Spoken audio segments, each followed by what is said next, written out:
నమస్కారం. నేను మీ అవుసుల భానుప్రకాష్. మెతుకుసీమ సాహితీ సాంస్కృతిక సంస్థ పుస్తక సమీక్షలతో మీ ముందుకు వస్తోంది. ఏమిటి పుస్తక సమీక్ష అన్న ప్రశ్న వేసుకుంటే, ఒక పుస్తకాన్ని లేదా ఒక గ్రంథాన్ని ఆమూలాగ్రం చదివి అందులో ఉన్నటువంటి సారాంశాన్ని సంక్షిప్తంగా అందజేయడం పుస్తక సమీక్ష. ఒక్క సారాంశమే కాదు, ఆ గ్రంథ రచయిత యొక్క భావనను కూడా పుస్తక సమీక్ష మనకు తెలియజేస్తోంది. అంతేకాదు, రచయిత యొక్క రచనా శిల్పాన్ని కూడా పుస్తక సమీక్ష బయట పెడుతుంది. ఒక్క మాటలో చెప్పాలంటే, పుస్తకం యొక్క సారాంశాన్ని, కవి లేదా రచయిత యొక్క భావనను, రచయిత యొక్క రచనా శైలిని, భవిష్యత్తులో పుస్తకం చదవాలనేటటువంటి జిజ్ఞాసను పుస్తక సమీక్ష అందిస్తుంది. ఈ పరమ ప్రయోజనం మెతుకుసీమ సాహితీ సాంస్కృతిక సంస్థ పుస్తక సమీక్షల ద్వారా ఆశించిన పరమ ప్రయోజనం కూడా అదే. అద్భుతంగా వంటింట్లో వంట చేస్తూ ఉంటే ఆ పరిమళం మన ముక్కుకు సోకితే, ముక్కు పుటాలకు సోకితే, ఆ భోజనాన్ని, ఆ రుచికరమైనటువంటి పదార్థాన్ని తినాలని మనస్సు ఎలాగైతే ఉవ్విళ్ళూరుతుందో, అట్లాగే మంచి పుస్తక సమీక్ష చదివితే ఆ మూల గ్రంథం చదవాలనేటువంటి జిజ్ఞాస కూడా కలగాలి. ఆ దిశగా మనల్ని అందరినీ ప్రేరేపించడానికే ఈ పుస్తక సమీక్షలు అందిస్తోంది మెతుకుసీమ సాహితీ సాంస్కృతిక సంస్థ. ఈ సమీక్షల్లో భాగంగా మొట్టమొదట పుస్తక సమీక్ష చేయడానికి మన ముందుకు వస్తున్నవారు దూరవేటి చెన్నయ్య గారు. కవిగా, రచయితగా, వక్తగా, చిత్రలేఖకుడిగా, నాట్యాచార్యునిగా, అవధానిగా తెలుగు సాహిత్య చరిత్రలో తన స్థానాన్ని సుస్థిరపరచుకున్న దూరవేటి అన్న మనకందరికీ సుపరిచితుడే. ఇంతకీ వారు ఏ పుస్తకాన్ని సమీక్ష చేస్తున్నారో నేను చెప్పనే లేదు కదూ. తన అక్షరాలను నిప్పు రవ్వలుగా మలచి అగ్నిధారను ప్రవహింపచేసిన కవి దాశరథి. నా తెలంగాణ కోటి రత్నాల వీణ అని చాటినటువంటి వాడు. జైలులో ఉంచితే నిజామాబాద్ జైలు గోడలపై బొగ్గుతో పద్యాలు రాసి నిజాం నిరంకుశత్వాన్ని ఎదిరించినటువంటి మహానుభావుడు దాశరథి. ఆ దాశరథి యొక్క అగ్నిధారను పరిచయం చేయడానికి దూరవేటి చెన్నయ్య గారు మన ముందుకు వస్తున్నారు. వారిని సాదరంగా స్వాగతిస్తున్నాను. అన్న, స్వాగతం. మీ యొక్క అగ్నిధార యొక్క సమీక్షను మీ గలంలోంచి కురిపించండి. స్వాగతం.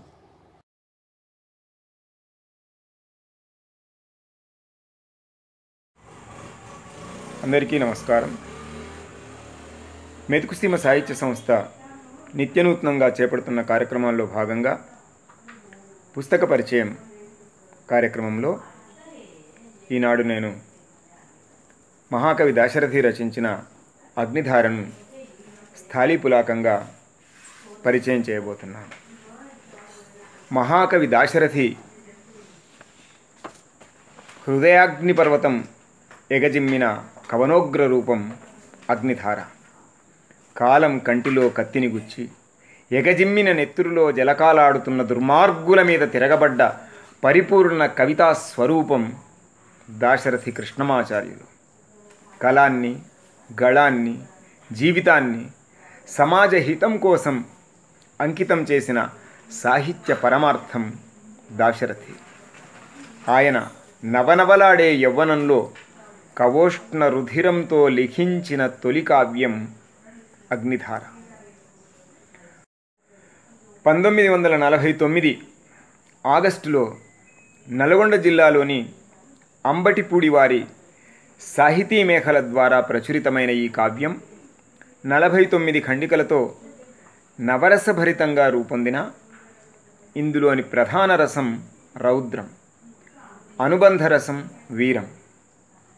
దాశరథి ఉద్యమ కాలంలో యుక్త ప్రయుక్తంగా రాసుకున్న ఈ ఖండికలన్నీ తదనంతర కాలంలో, అంటే తెలంగాణ స్వతంత్ర భారతావనిలో అంతర్భాగమైన తర్వాత వెలుగులోకి రావడం జరిగింది. ఇందులోని పద్యధార అక్షరాల అగ్నిధార. సుమారు అర్ధశతంగా ఉన్న ఈ ఖండికలన్నీ ఆమూలాగ్రం ఆస్వాదించదగినవే. ప్రతి పద్యం ఒక రసార్ణవం, చల్లని సముద్ర గర్భం. అందుకే ఆ కవితల శరధి దాశరథి. అదేవిధంగా పద్యఖండికల్లో చివరిదైన అంతర్నాదంలో దాశరథి ఆవేశం మనం గమనించవచ్చు. నా గీతావళి ఎంత దూరము ప్రయాణం బౌను అందాక ఈ భూగోళంబున కగ్గివెట్టెదను నిప్పుల్ ఓసి హేమంత భామా గాంధర్వ వివాహమాడెదను జ్యోమన్యుష్ణ గోళమ్ముపై ప్రాగాకాశ నవారుణ స్రజలధారల్ చల్లి చల్లారెదన్.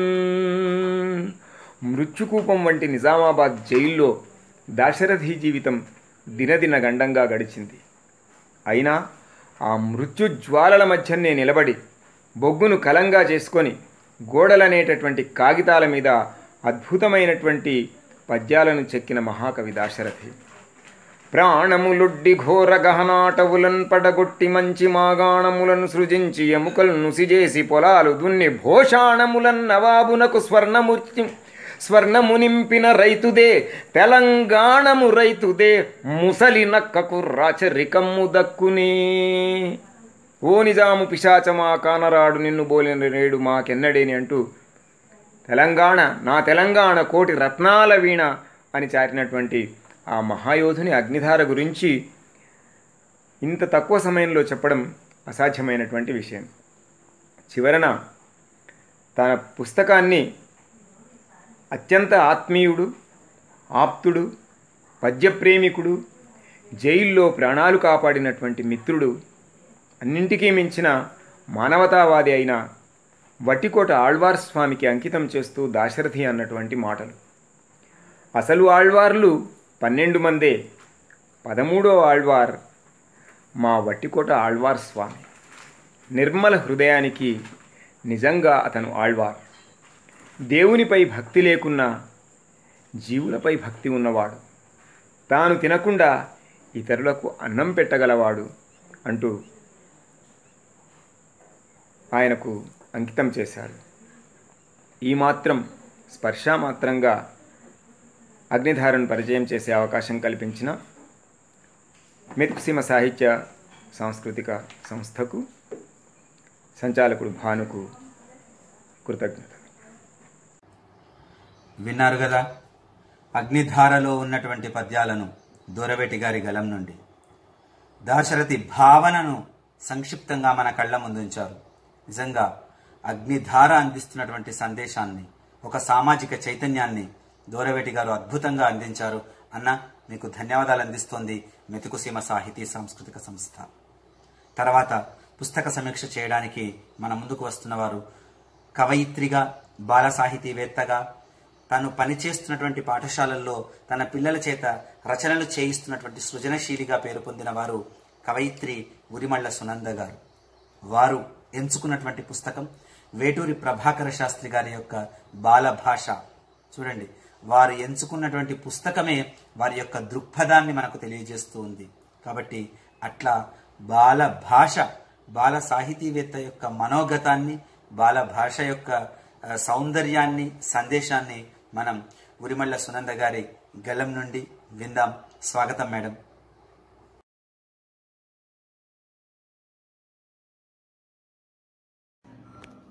అందరికీ నమస్కారం.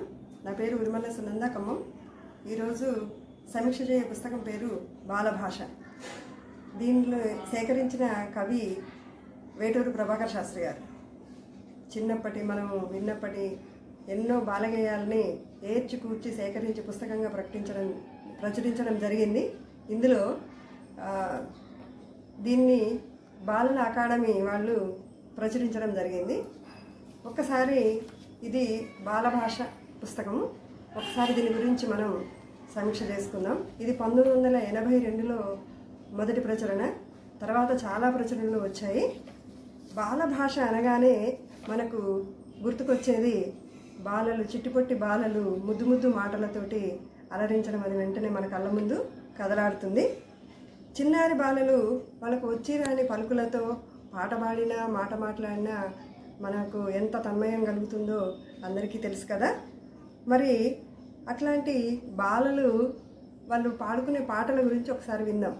అందరు పిల్లలు కూడా, ప్రతి తెలుగు వాళ్ళ ఇంట్లో పిల్లలు చిట్టి చిలకమ్మ, చిట్టి చిట్టి మిరియాలు ఇట్లాంటి పాటలన్నీ కూడా చిన్నప్పటి నుంచి వాళ్ళకు మాటలు వచ్చి రావడంతో నేర్చుకొని లయబద్ధంగా పాడుతూ ఉంటుంటారు. ఇంకా ఆ పాటల్ని వాళ్ళు పాడడమే కాకుండా అభినయం చేయడం కూడా ఎంతో చూడముచ్చటగా ఉంటుంది కదా. చిట్టి చిట్టి పాపాయలకు ఇంకా తల్లిదండ్రులు, తల్లి ఏం చేస్తుంది, చిన్నప్పటి నుంచే వాళ్ళకి ఆ భాష మీద, పాట మీద వాళ్ళకి ఆసక్తి కలిగేటట్టుగా, గేయాలంటే ఇష్టపడేటట్టుగా చిన్నప్పుడు వాళ్ళను ఉయ్యాల్లో నుంచే వాళ్ళకు జోలపాటలు, జోలాలి జోలాలి అని, లాలి పరమేశ లాలి అని పాటలు పాడడము, అట్లాగే వాళ్ళకు ఉగ్గు తినిపించుకుంటూ ఉగ్గు ఉగ్గు గంగెద్ద, ఉగ్గు పాలే గంగెద్ద, వీసడి పాలే గంగెద్ద అనుకుంటూ అట్లాంటి పాటలు వాళ్ళకి వినిపించుకుంటూ వాళ్ళకి తెలియకుండానే వాళ్ళు మరిపిస్తూ వాళ్ళకి తినిపించడము. అట్లాగే వాతాపి జీర్ణం, వాతాపి జీర్ణం అనుకుంటూ వాళ్ళు తిన్నదంతా కూడా జీర్ణం కావాలి, ఎవరి దృష్టి వాళ్ళ మీద పడకూడదని ఆ విధంగా కోరుకుంటూ తల్లి పాడే పాటలు ప్రతి ఇంట మనకు వినబడుతూనే ఉంటాయి. ఇంకా ఇలాంటి గేయాలు ఎన్నిటినో చాలా శ్రమకూర్చి వేటూరి ప్రభాకర్ శాస్త్రి గారు ఆ రోజుల్లోనే అంత చక్కటి పుస్తకాన్ని బాలలకు పెద్దలకు బహుమతిగా ఇవ్వడం జరిగింది. ఇది పిల్లలకు అసలు బాల సాహిత్యం అంటే ఒక మాట మాట్లాడుకుందాం. బాలల కోసం పెద్దలు వాళ్ళ స్థాయికి ఎదిగి వాళ్ళ కోసం రాసిన సాహిత్యం. ఎందరో గొప్ప గొప్ప నవలలు రాసిన, కథలు రాసిన వాళ్ళు, కవిత్వం రాసిన వాళ్ళందరూ కూడా, గొప్ప కవులందరూ కూడా బాల సాహిత్య సృజన చేసి కూడా మురిసిపోయారు. దాంట్లో ఒక కాళోజీ కావచ్చు, సినారే కావచ్చు, దాశరథి కావచ్చు, ఇంకా ఎందరెందరో కవులు కూడా ఈ యొక్క సాహిత్య సృజన చేసి మురిసిపోవడం జరిగింది. అయితే ఈ బాలగేయాలకున్న ప్రత్యేకత ఏంటి అని అంటే, శబ్దము ధ్వని ప్రధానంగా ఒక లయబద్ధంగా ఉండి వాళ్ళకు అది ప్రాసతో కూడి ఉండి వాళ్ళకి పాడుకోవడానికి ఇష్టంగా ఉంటే పిల్లలు ఎక్కువగా దాని పట్ల ఆకర్షితులవుతూ ఉంటారు. ఆ పాటల్ని ఆడుతూ పాడుతుంటారు, పాడుతూ ఆడుతూ ఉంటారు. వానా వానా వల్లప్ప అని వాన చినుకులు పడ్డప్పుడు పిల్లలు ఆడుకోవడం చూస్తూ ఉంటుంటే దానికి మనం అన్వయించుకోవచ్చు. అట్లాగే అయితే ఈ బాలగేయాలలో వాళ్ళు ఏం చేశారు అంటే, ఒక వినోదంతో పాటు విజ్ఞాన విషయాలు, నీతికి సంబంధించిన విషయాలను కూడా పొందుపరచడం జరిగింది. వాటిని కూడా వేటూరు ప్రభాకర్ శాస్త్రి గారు చక్కగా సేకరించి ఇందులో పెట్టారు.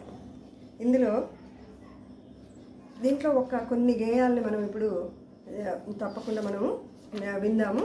అది మీకు పాడి వినిపిస్తాను.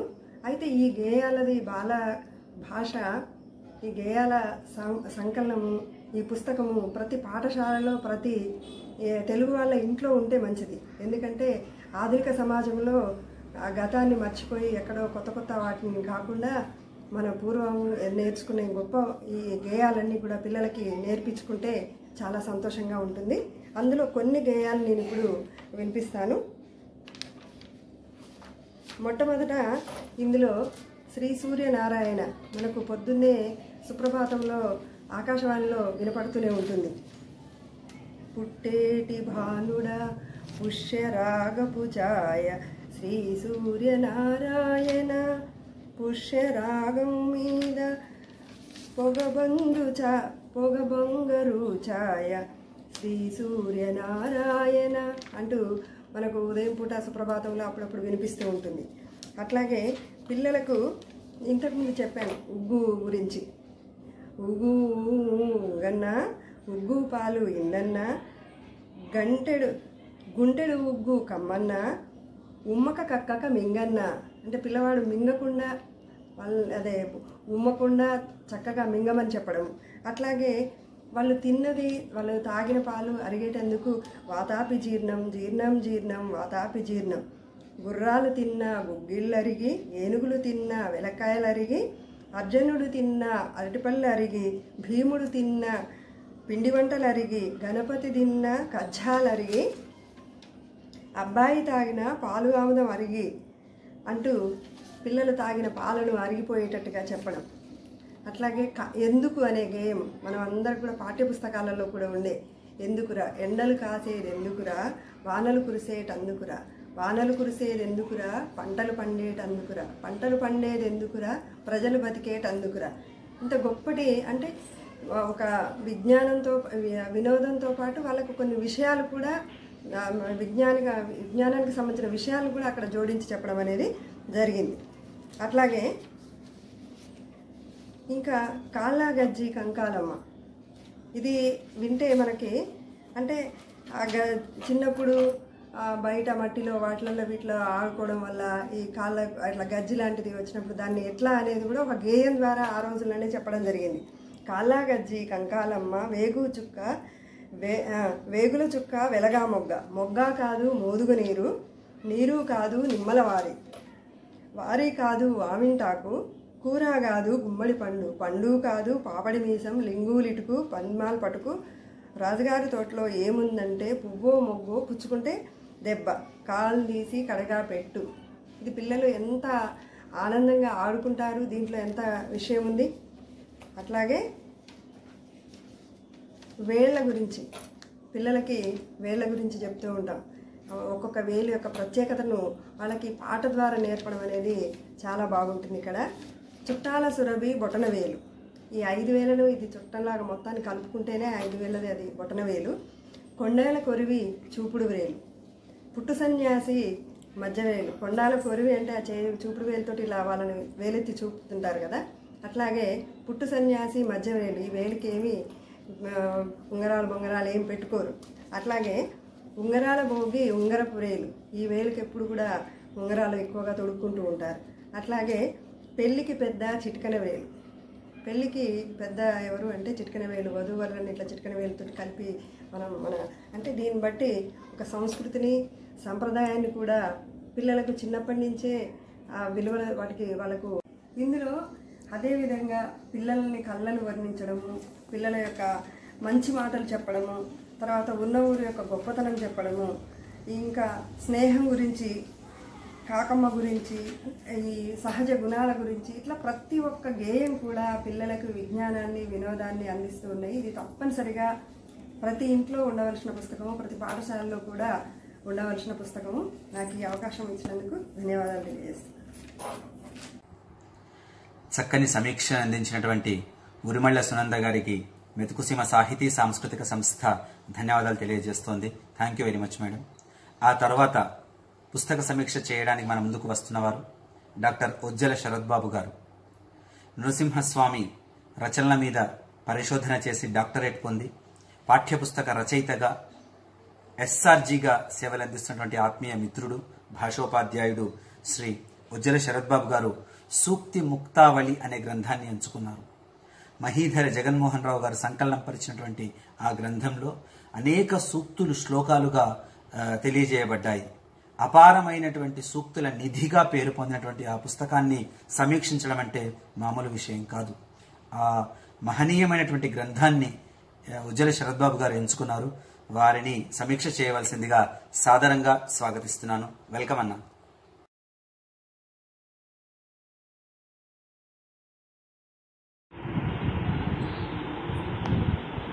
శ్రీ లక్ష్మీ నరసింహాయ నమః.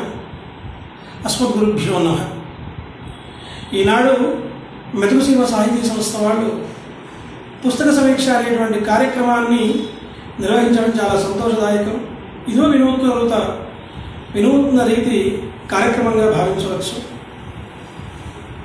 మరి అన్నీ కూడా భాషా సేవలో భాగంగా మెతుకుసీమ సాహితీ సంస్థ చేస్తున్నందుకు సంస్థను అభినందిస్తూ ఆశీర్వదిస్తూ ఈనాడు మరి పుస్తక సమీక్ష కార్యక్రమంలో ఒక పుస్తకాన్ని సమీక్ష చేయబోతున్నాను నేను. ఈ పుస్తకంలో అవతారికలో ఉన్నటువంటి మాటలు ఏంటో ఒకసారి మీకు నేను వినిపించే ప్రయత్నం చేస్తాను. తొట్టదంతా ఈ సూక్తులు పండిత పామర జగరంజకంగా ఉండటయే కాక మార్గదర్శకములుగా నుండి జనులలో కర్తవ్య బుద్ధిని ధర్మాభివ్యక్తిని ఇనుమడింపజేయగలవు. తెలుగు భాషా గ్రంథములలో కూడా సందర్భోచితంగా వీటిని పొందుపరిచిన శోభనిచ్చు. విద్యార్థులు వీటిని కంఠతా బట్టి ఆచరణలో పెట్టి జీవితము దీప్తివంత మునర్చుకోవాలి. సహనము సంస్కారములకు పరిమళమునసలు. పరశ్రేయ సహనము, పరాభిప్రాయ సహనము మన సంస్కృతిలో ఓతప్రోతమై ఉన్నవి. దీనినే దుర్జనులు మన బలహీనతగా తీసుకొని దురాక్రమణ సాగించుచున్నారు. అది గ్రహించడం కూడా కర్తవ్యమే. మహనీయులకు భారత పుత్రుడు బయలుదేరి పలు రంగములలో వెలుగురేఖలను ప్రసరింపజేసింది. చీకటిలో నుంచి వెలుగులోనికి పయనం ఆరంభమైనది. సంస్కృతములో మృత భాషయను జీవన్మృతులు, ఆత్మవాదము మృష అను అల్పబుద్ధులు, పరాభూతులకు సూచనలు అగుపడుచున్నవి. ఆధునిక విజ్ఞాన శాస్త్ర పురోగతి కూడా దీనినే చాటుచున్నది. మొన్ననే మధుసీమ వాట్సాప్ సమూహంలో మరి సంస్కృత భాషకు సంబంధించిన ఒక పెద్ద అంశాన్ని దొరవేటి చెన్నయ్య గారు పెట్టారు. బహుశా అందరూ చదివే ఉంటారు అదంతా కూడా. అది గత కొంతకాలం నుండి వాట్సాప్ సమూహాల్లో సంస్కృత భాష యొక్క విధి విధానాల గురించి మనందరికి కూడా కనబడుతుంది. మరి ఈరోజు ఈ వాక్యాలు చదివింది ఏ పుస్తకం అంటే సూక్తి ముక్తావళి. ఈ సూక్తి ముక్తావళి అనే పుస్తకాన్ని సంకలనం చేసిన వారు మహీధర జగన్మోహన్ రావు గారు. మహీధర జగన్మోహన్ రావు గారు 26/11/1911 జన్మించారు. 31/5/1979 కాలధర్మం చెందారు. మహీధర జగన్మోహన్ రావు గురించి నేను చెప్పాలి అంటే నిజంగా నా వల్ల కాదు, కానీ అంత గొప్పవాడి గురించి నేను మాట్లాడలేను. కానీ ఇందులో ఉన్నటువంటి మరి ఒక చిన్న అభిప్రాయం ఉంది ఇక్కడ. దాన్ని మీ ముందు పెట్టే ప్రయత్నం చేస్తాను, మీరు అర్థం చేసుకుంటారు దానంతా కూడా. తమ్ముడు కృష్ణమోహన్తో కలిసి 1933 జూన్లో విశ్వ సాహిత్యమాల ప్రచురణ సంస్థని, 1939లో అవంతి ప్రెస్ను ప్రారంభించారు. చదవడం, చదివించడం, రాయడం, రాయించడం, అనువదించడం, అచ్చువేయడం, సైకిల్ మీద కాలినడకను ఊరూరా వెళ్ళి పుస్తకాలు అమ్మడం వీరి రాజకీయ కార్యకలాపాల్లో ఒక భాగమయ్యారు. ఇందుకు కుటుంబ సభ్యులు చేదోడయ్యారు. రాజకీయ గ్రంథాలతో పాటు సాహిత్య గ్రంథాలని, విజ్ఞాన గ్రంథాలను కూడా ప్రచారం చేశారు. చూడండి, 33లో వారు పడినటువంటి శ్రమ ఎటువంటిది. ఈ పుస్తకాన్ని అచ్చు వేసింది మొట్టమొదటిసారిగా 1966లో వేశారు. 66లో అచ్చు వేసినప్పుడు ఈ పుస్తకం యొక్క ముఖ చిత్రానికి సంబంధించిన ఆకర్షణ మన కంటికి కనబడుతోంది. దీనిపైన ఉంది ఒక వటవృక్ష చిత్రం. ఈ వటవృక్షం అనేటువంటిది భారతీయ సనాతన ధర్మాన్ని సూచిస్తోంది. సనాతన ధర్మానికి వేదాలతో మొదలయ్యి వేదాలు, ఇతిహాసాలు, కావ్యాలు, పురాణాలు, శాస్త్రాలు, స్మృతులు ఇలా అనేకమైనటువంటివి మన కంటికి కనబడతాయి. అవన్నీ కూడా ఊడల్లాగా మరి ఈ పుస్తకంలో ఉన్నాయనే విషయాన్ని చెప్పడం కొరకు ఆకర్షణీయంగా ఈ వటవృక్షాన్ని ఎన్నుకోవడం చాలా గొప్పనైన విషయం. దీని కింద కనబడుతున్న మరొకటి పి అనే అక్షరం సూచిక కనబడుతోంది. ఇది ప్రాచీ ప్రచురణలు సంబంధించిన ఒక గుర్తు. అయితే ఈ పుస్తకంలో మరి మనం చూసినట్లయితే దీనికి సహాయంగా ఉన్నటువంటి వ్యక్తి మరి వీర్రెడ్డి గారు అని మనకు తెలుస్తున్నది. ఇందులో అనేక మంది కవి పండితుల అభిప్రాయాలు ఉన్నాయి. వెంపరాల సూర్యనారాయణ గారి యొక్క ఆశయ ప్రశంస అనేది ఈ పుస్తకంలో చాలా ముఖ్యమైనటువంటి యొక్క విషయంగా చెప్పాలి. ఇది వెంపరాల సూర్యనారాయణ మూర్తి గారి యొక్క ఆశయ ప్రశంస.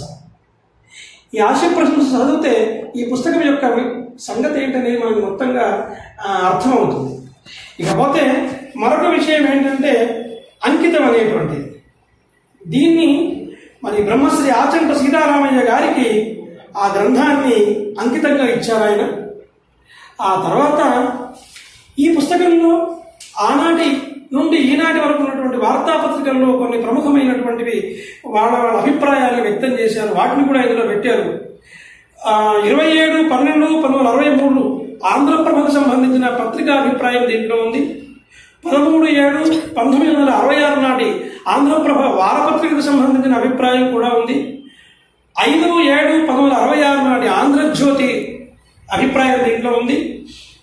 ఆ 16/2/1995 నాటి విశాలాంధ్ర అభిప్రాయం, 27/11/1994 నాటి ఈనాడు అభిప్రాయం కూడా ఇందులో ఉంది. ఇంతేకాకుండా ప్రముఖంగా ఆల్ ఇండియా రేడియోకు సంబంధించిన వాణిని కూడా ఇందులో వీళ్ళు పెట్టారు. ఈ పుస్తకము మహీధర జగన్మోహన్ రావు గారు సంకలనం చేయడం కొరకు పడ్డ శ్రమ అంతా ఇంత అని మనం చెప్పరాదు. ఇందులో మహీధర గారు వారి అవతారికతో పాటుగా మరి 1963లో తొలి అచ్చు వేసినప్పుడు 1250 శ్లోకాలతో మొదలుపెట్టారు. 60 గ్రంథాల నుండి సేకరించారు. 1966లో అచ్చు వేసినప్పుడు 2000 శ్లోకాలు తాత్పర్యాలు 95 గ్రంథాలతో పెట్టారు. 1970లో అచ్చు వేసినప్పుడు 2100 శ్లోకాలతోటి మరి అనేక తాత్పర్యాలతోటి ఈ గ్రంథాన్ని చేకూర్చారు. అయితే ఈ పుస్తకం గురించి పూర్తి తెలుసుకోవాలంటే దీని వెనకన ఉన్నటువంటి ఒక్కసారి ఇది చూస్తే మనకు తెలుస్తుంది. మాటే మంత్రమై, అక్షరమే అమృతమై, రూపు తొడిగిన అపరూప ఆలోచనల వేలుబంతి, 200 మూల గ్రంథాలను శోధించి ఏర్చి కూర్చిన 2000 ఆణిముత్యాల సమాహారం, అన్ని సందర్భాలకు తోడు నిలిచే సూక్తి సుధావిధి, సంస్కృత శ్లోకాలకు తేట తెలుగు వివరణతో మీ జీవిత గమనాన్ని మంచి మలుపు తిప్పే దిక్సూచి. ఇక ఇంతకంటే ఎక్కువ నేను చెప్పేది ఏముండదు. ఇందులో ఏమేమి ఉన్నాయి అనే విషయంలో మొట్టమొదటిగా ఆయన ఏం చేశాడంటే మరి సాంప్రదాయబద్ధంగానే చక్కటి దేవతాస్తుతుల్ని పెట్టాడు. ఈ దేవతాస్తులు పూర్వకవి స్థుతిని పెట్టాడు. ఈ పూర్వకవి స్థుతి లోపల మరి పూర్వకవి స్థుతుల లోపల లలితా భాష్యం, గీతా మహాత్మ్యం, భాగవతం, ఉత్తర రామాయణం ఇట్లాంటి వాటిలన్నింటినీ కూడా అంటే ఆయా కవుల యొక్క స్థుతిని పెట్టాడు, పూర్వకవి స్థుతిని. ఆ తర్వాత దేవతా ప్రార్థనలు పెట్టాడు. ఒకళ్ళ ఇద్దర మల్లినాథ సోరి మొదలుకుంటే అనేక మంది రాసినటువంటి యొక్క మరి ఇందులో ఈ దేవతా స్థుతులన్నింటినీ కూడా ఇందులో పెట్టాడు ఆయన. ఈ దేవతా స్థుతులు మొత్తం కలిసి 51 గ్రంథాల నుండి తీసుకున్నాడు. 112 స్థుతులు ఇందులో మన కంటికి కనబడతాయి. భోజనాలకు సంబంధించి 4 వేదాలకు సంబంధించినవి ఇలా అనేకమైనటువంటివి ఇందులో తీసుకున్నాడు. ముకుందమాల, కులశేఖర ఆళ్వారు రాసిన ముకుందమాల నుండి కూడా ఇందులో తీసుకొని దేవతా ప్రార్థనలు పెట్టాడు. అంతేకాకుండా మరొక అంశం వివిధ ప్రార్థనలు. ఈ వివిధ ప్రార్థనల లోపల అనేకమైన యొక్క దేవీ దేవతల ప్రార్థనలు ఇవి మహాభారతము, భాగవతము, తర్వాత ఇతరత్ర అనేక కఠోపనిషత్తు, భర్తృహరి సుభాషితాలు, తైత్తరీయోపనిషత్తు ఇలా అనేక గ్రంథాల నుంచి తీసుకున్నాడు. దీని లోపల ఉన్నటువంటివి ఈ ప్రార్థనలన్నీ కూడా మనకు కనబడుతుంటాయి. 112 స్థుతులు దీంట్లో మనకంటే కనబడతాయి. అన్నపూర్ణే సదాపూర్ణే లాంటివి, మూగం కరోతి వాచాలం అంగుల్లంగయతే గిరహ లాంటి శ్లోకాలు, శుకోపనిషత్తులోని గురు బ్రహ్మ గురు విష్ణు గురుదేవో మహేశ్వర లాంటి శ్లోకాలు ఇలా అనేకమైనవి కూడా ఇంత కనబడుతూ ఉంటాయి. ఇక వివిధ ప్రాంతాల పేరుతోటి 34 గ్రంథాల నుండి తీసుకున్నాడు. ఇంతకుముందు చూపించుకున్నామని ఎలా మొదలుపెట్టాడు దీన్ని గ్రంథాన్ని అంటే మనకు ప్రధానంగా ఆరోగ్య విషయాలతోటి ప్రారంభించినాడు మొట్టమొదటి. ఈ ఆరోగ్య విషయాలకు సంబంధించి ఆయన రాసిన సేకరించిన శ్లోకాల సంఖ్య దాదాపు 100 శ్లోకాలు ఉన్నాయి. ఈ 100 శ్లోకాల సమాహారం ఆరోగ్య విషయాలు. దీంట్లో ఒక శ్లోకం చదివి వినిపిస్తాను, తాత్పర్యం కూడా ఉంది ఇందులో. అభ్యంగంకారే నిత్యం సర్వేష్వంగేషు పుష్టితం శిరశ్రవణ పాదేషు తం విశేషేణ శీలయేత్.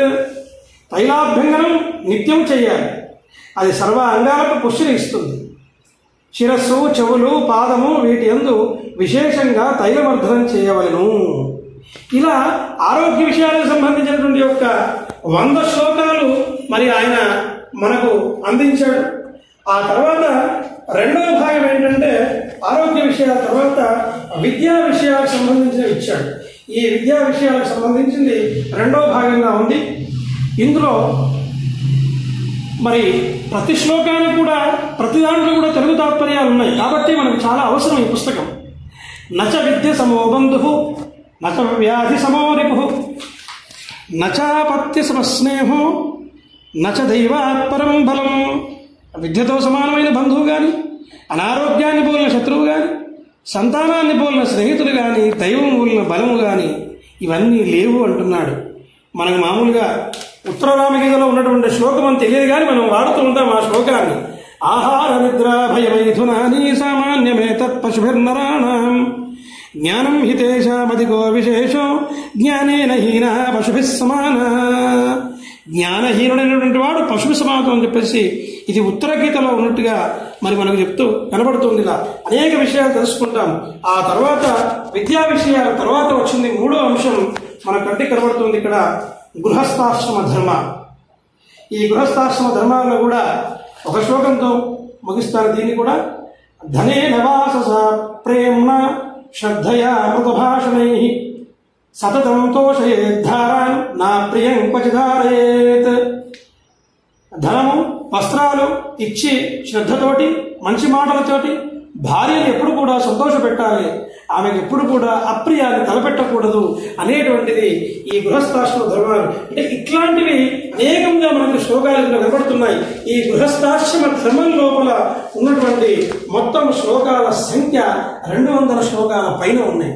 విద్యా విషయక శ్లోకాల్లో 100 పైన ఉన్నాయి. ఇక మూడవది ధర్మ విషయకాలు. ఈ ధర్మ విషయకాల్లో కూడా అహింసాయైవ భూతానాం కార్యం శ్రేయోనుశాసనం వాక్సైవ మధుర ఆశ్లక్షణం ప్రయోజ్య ధర్మిచ్చత. మరి ధర్మాన్ని కోరేటువంటి వారు ఎప్పుడు తీయగా మాట్లాడాలి, అహింసాపూర్వకంగా మంచి మాటలు చెప్పే రకంగా ఉండాలి. ఇలా ప్రతిదానికి కూడా తాత్పర్యపూర్వకంగా ఉంది. ఆ ధర్మ విషయాల తర్వాత వచ్చింది మరొక అంశం, స్త్రీ మరియు క్షమస్వ. ధర్మ విషయాల తర్వాత వచ్చింది అర్థ వ్యవహారాలు. ఈ ధర్మ విషయాలకు సంబంధించినటువంటి యొక్క దాంట్లో 200 శ్లోకాల వరకు ఉన్నాయి మొత్తం. ఆ తర్వాత ధర్మ విషయాలకు సంబంధించి కూడా 200 శ్లోకాల పైన ఉన్నాయి. ఆ తర్వాత అర్థ వ్యవహారాలు. అర్థ వ్యవహారాల విషయంలో కూడా 200 పైచిలుకు శ్లోకాలు ఉన్నాయి. 200 పైచిలుకు శ్లోకాలు మనకు కనబడుతుంటాయి.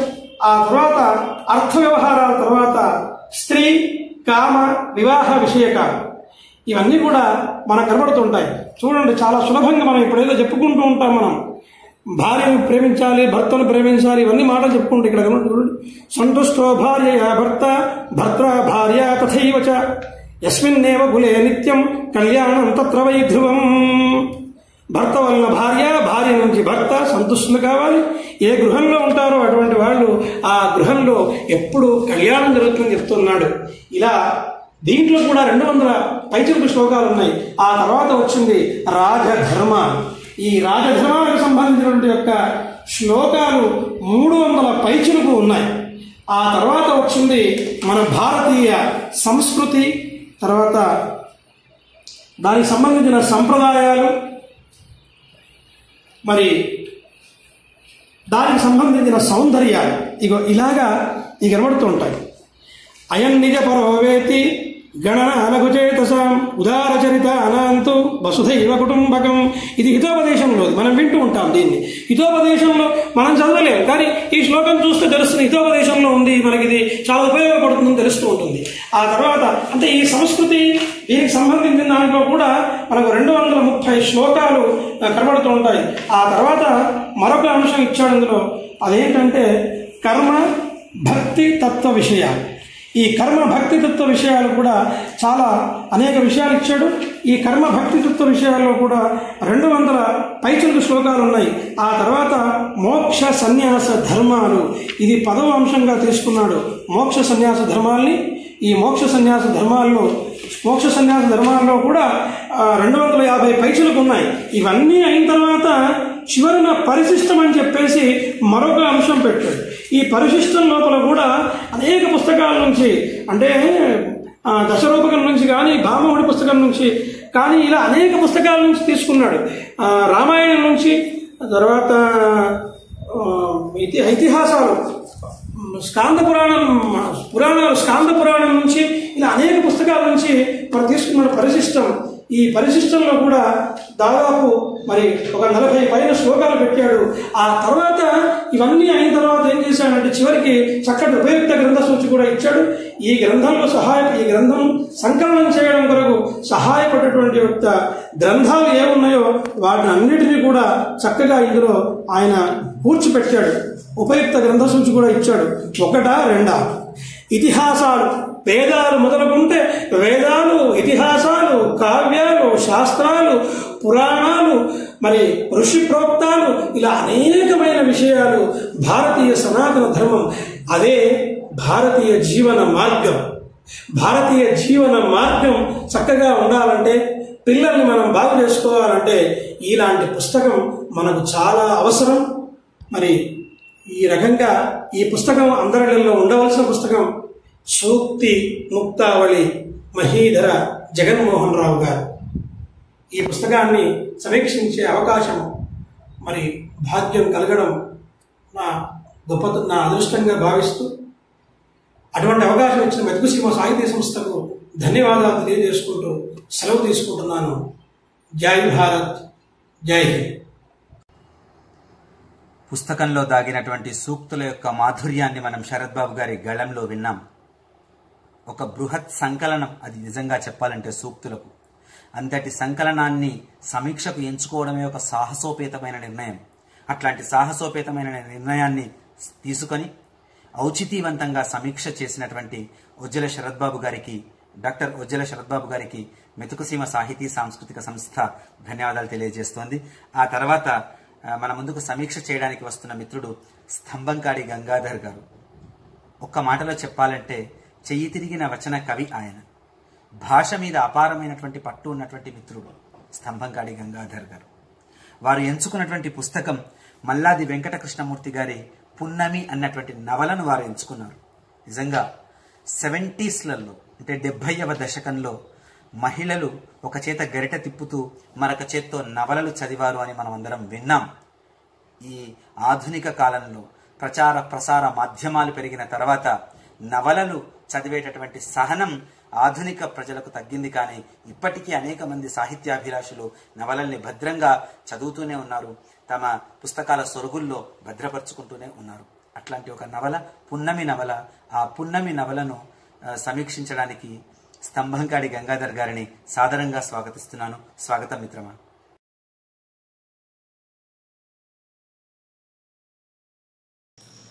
సాహితీ ప్రియులందరికీ నా యొక్క నమస్సుమాంజలి. నా పేరు స్తంభంకాడి గంగాధర్. ఒకప్పుడు మన సాహిత్యంలో నవలా సాహిత్యానికి ప్రత్యేకమైనటువంటి స్థానం ఉండేది. ఇప్పుడు టీవీ సీరియళ్ళు విరివిగా వచ్చి నవలా సాహిత్య పఠనం అనేది చాలా వరకు తగ్గిపోయింది. కానీ ఒకప్పుడు నవలలు చదవని పాఠకులు ఉండేవారు కాదంటే అతిశయోక్తి కాదు. చిన్నతనంలో బాలజ్యోతి, బాలమిత్ర, చిన్నారి, బొమ్మరిల్లు వంటి చిన్న చిన్న కథల పుస్తకాలతో మొదలుపెట్టి జానపద నవలలు, అదేవిధంగా షాడో డిటెక్టివ్ నవలలు చదివి ఆ తర్వాత సోషల్ నవలలు చదివే స్థితికి మనం ఎదిగేవాళ్ళం క్రమక్రమంగా. మహిళా లోకంలో అయితే ఎద్దనపూడి సులోచనారాణి గారు, వాసిరెడ్డి సీతాదేవి గారు, మాదిరెడ్డి సులోచన గారు, ఇట్లా చెప్పుకుంటూ పోతే రచయిత్రులు ఉన్నారు నవలా సాహిత్యంలో. వాళ్ళందరి నవలలు కూడా అనేక సినిమాలుగా కూడా వచ్చాయి పూర్వం. అదేవిధంగా ఎండమూరి వీరేంద్రనాథ్, మల్లాది వెంకటకృష్ణమూర్తి, కొంబూరి సాంబశివరావు, కొమ్మూరి వేణుగోపాలరావు, ఇలా సూర్యదేవర రామ్మోహన్ రావు, చల్లా సుబ్రహ్మణ్యం, కొమ్మనాపల్లి గణపతిరావు, ఇలా అనేక మంది అద్భుతమైనటువంటి నవలలు రాశారు. ఇంకా షాడో నవలల గురించి చెప్పాల్సిన పని లేదు. మధుబాబు నవలలు కూడా డిటెక్టివ్ నవలా ప్రపంచంలో ఎంతోమందిని ఆకట్టుకున్న విషయం మనకు తెలుసు. నవలలంటే మన వ్యక్తిత్వానికి వికాసంగా నిలిచాయి ఆ రోజుల్లో. ఇక వీళ్ళలో చెప్పుకోదగ్గ ప్రముఖ రచయిత ఆంధ్రుల ఆహ్లాద రచయితగా పేరుగాంచిన వ్యక్తి, ఇప్పటి వరకు ఎలా ఉంటాడో తన ఫోటోల్లో కనిపించిన వ్యక్తి మల్లాది వెంకటకృష్ణమూర్తి. మరి ఆధునిక నవలా సాహిత్యంలో డిటెక్టివ్ తరహా నవలల్లో అవి రాయడంలో సిద్ధహస్తుడైనటువంటి వాళ్ళలో మల్లాది వెంకటకృష్ణమూర్తి కూడా ఒకరు. ఆయన రాసినటువంటి పున్నమి అనే నవల ఇటీవల చదవడం జరిగింది. దాన్ని ఒకసారి సమీక్ష చేయదలుచుకున్నాను. అయితే డిటెక్టివ్ నవల తరహా గతంలో కొమ్మూరి సాంబశివరావు గారు బాగా రాసేవాళ్ళు. తర్వాత కాలంలో మధుబాబు రాసినారు ఎక్కువగా. ఒకటి అర మల్లాది లాంటి వాళ్ళు రాయకపోలేదు. మరి ఆయన రాసినటువంటి వాటిలో చెంటబ్బాయి నవల చాలా గొప్ప నవల. ఎందుకంటే మల్లాది వెంకటకృష్ణమూర్తి గారు చివరి దాకా విడిచిపెట్టనివ్వకుండా చదివించే గుణంతో ఆసక్తికరమైనటువంటి రచనా శైలితో నవలలు రచించారు. చక్కని ఆణిముత్యం లాంటి డిటెక్టివ్ నవల చెంటబ్బాయి. అదేవిధంగా ఆయన రాసినటువంటి నివాలి అనేటువంటి ఒక నవల కూడా సెంటిమెంటల్ నవలగా చెప్పుకోవచ్చు. ఇక పున్నమి, ఈ పున్నమి అనేటువంటి నవల ప్రేమను ఆధారంగా చేసుకొని రాయబడినటువంటి ఒక డిటెక్టివ్ సస్పెన్స్ థ్రిల్లర్ నవల. అయితే పున్నమి అనేది ఒక డిటెక్టివ్ ఏజెన్సీ పేరు. ఆ ఏజెన్సీని స్థాపించినటువంటి వాడు చంద్రుడు. చంద్రుడు అనేది ఆయన యొక్క పేరు. ఆయన అన్ని రకాల కేసుల్ని చేపట్టే వీలు లేదు, చేపట్టడు. ఎందుకంటే ఆయనకు ఒక నియమం ఉంది. కేవలం ప్రేమ అనేటువంటి నేపథ్యంగా కలిగినటువంటి కేసుల్ని మాత్రమే ఆ డిటెక్టివ్ చంద్రుడు తీసుకుంటాడు.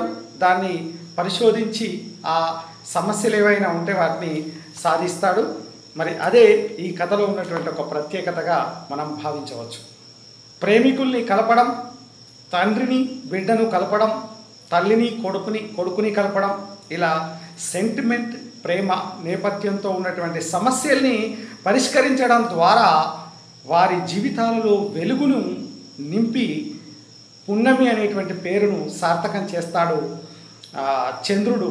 ఎందుకంటే పున్నమి అంటేనే ఆ యొక్క చంద్రుని యొక్క వెలుగు. ఆ వెలుగు వాళ్ళ యొక్క జీవితాల్లో నింపుతాడు ఈ చంద్రుడు. అయితే పున్నమిని స్థాపించినటువంటి చంద్రుడి కంటే అతని సీనియర్ అసిస్టెంట్ హనుమంతప్ప ఆయన పేరు. ఆ పాత్రనే రచయిత ఈ కథలో ఎక్కువగా వాడుకున్నాడని చెప్పొచ్చు. హనుమంతప్ప యొక్క పరిశోధనే నవలలో చాలా ఎక్కువ భాగంగా ఉంటుంది. మరి రచయిత హనుమంతప్ప పాత్రను మలిచిన తీరు, అతను వేసుకునేటువంటి ప్రణాళికలు, వేసుకునేటువంటి విధానం, ఇవన్నీ కూడా పాఠకునికి చాలా ఆసక్తిని కలగజేస్తాయి. ఆసక్తికరంగా ఆ పఠనాన్ని ముందుకు తీసుకువెళ్తాయి. నవలలో ప్రత్యేకంగా కథ అంటూ ఏమీ లేదు. చిన్న చిన్న ఉపకథలే ఒక కథనంగా మారి నవలను ముందుకు తీసుకెళ్తాయి. కాకపోతే మల్లాది యొక్క ఆహ్లాదకరమైనటువంటి శైలితో ఆ కథలన్నీ కూడా చాలా ఆసక్తిని సంతరించుకున్నాయని చెప్పొచ్చు. నవలంతా ఏకబిగిన చదవడమే మంచిది. అలా చదివితేనే నవల ఆసక్తిగా అనిపిస్తుంది. లేకపోతే ఈ ఉపకథలన్నీ కలిసి కాస్త గందరగోళానికి దారితీసేటువంటి అవకాశం ఉంది. చాలా గొప్ప నవలగా, అంటే గతంలో మల్లాది రాసిన అనేక నవలలతో పోలిస్తే ఇదేం గొప్ప నవల కాకపోయినా కూడా ఒక్కసారి చక్కగా చదవడానికి అవకాశం ఉన్నటువంటి నవల.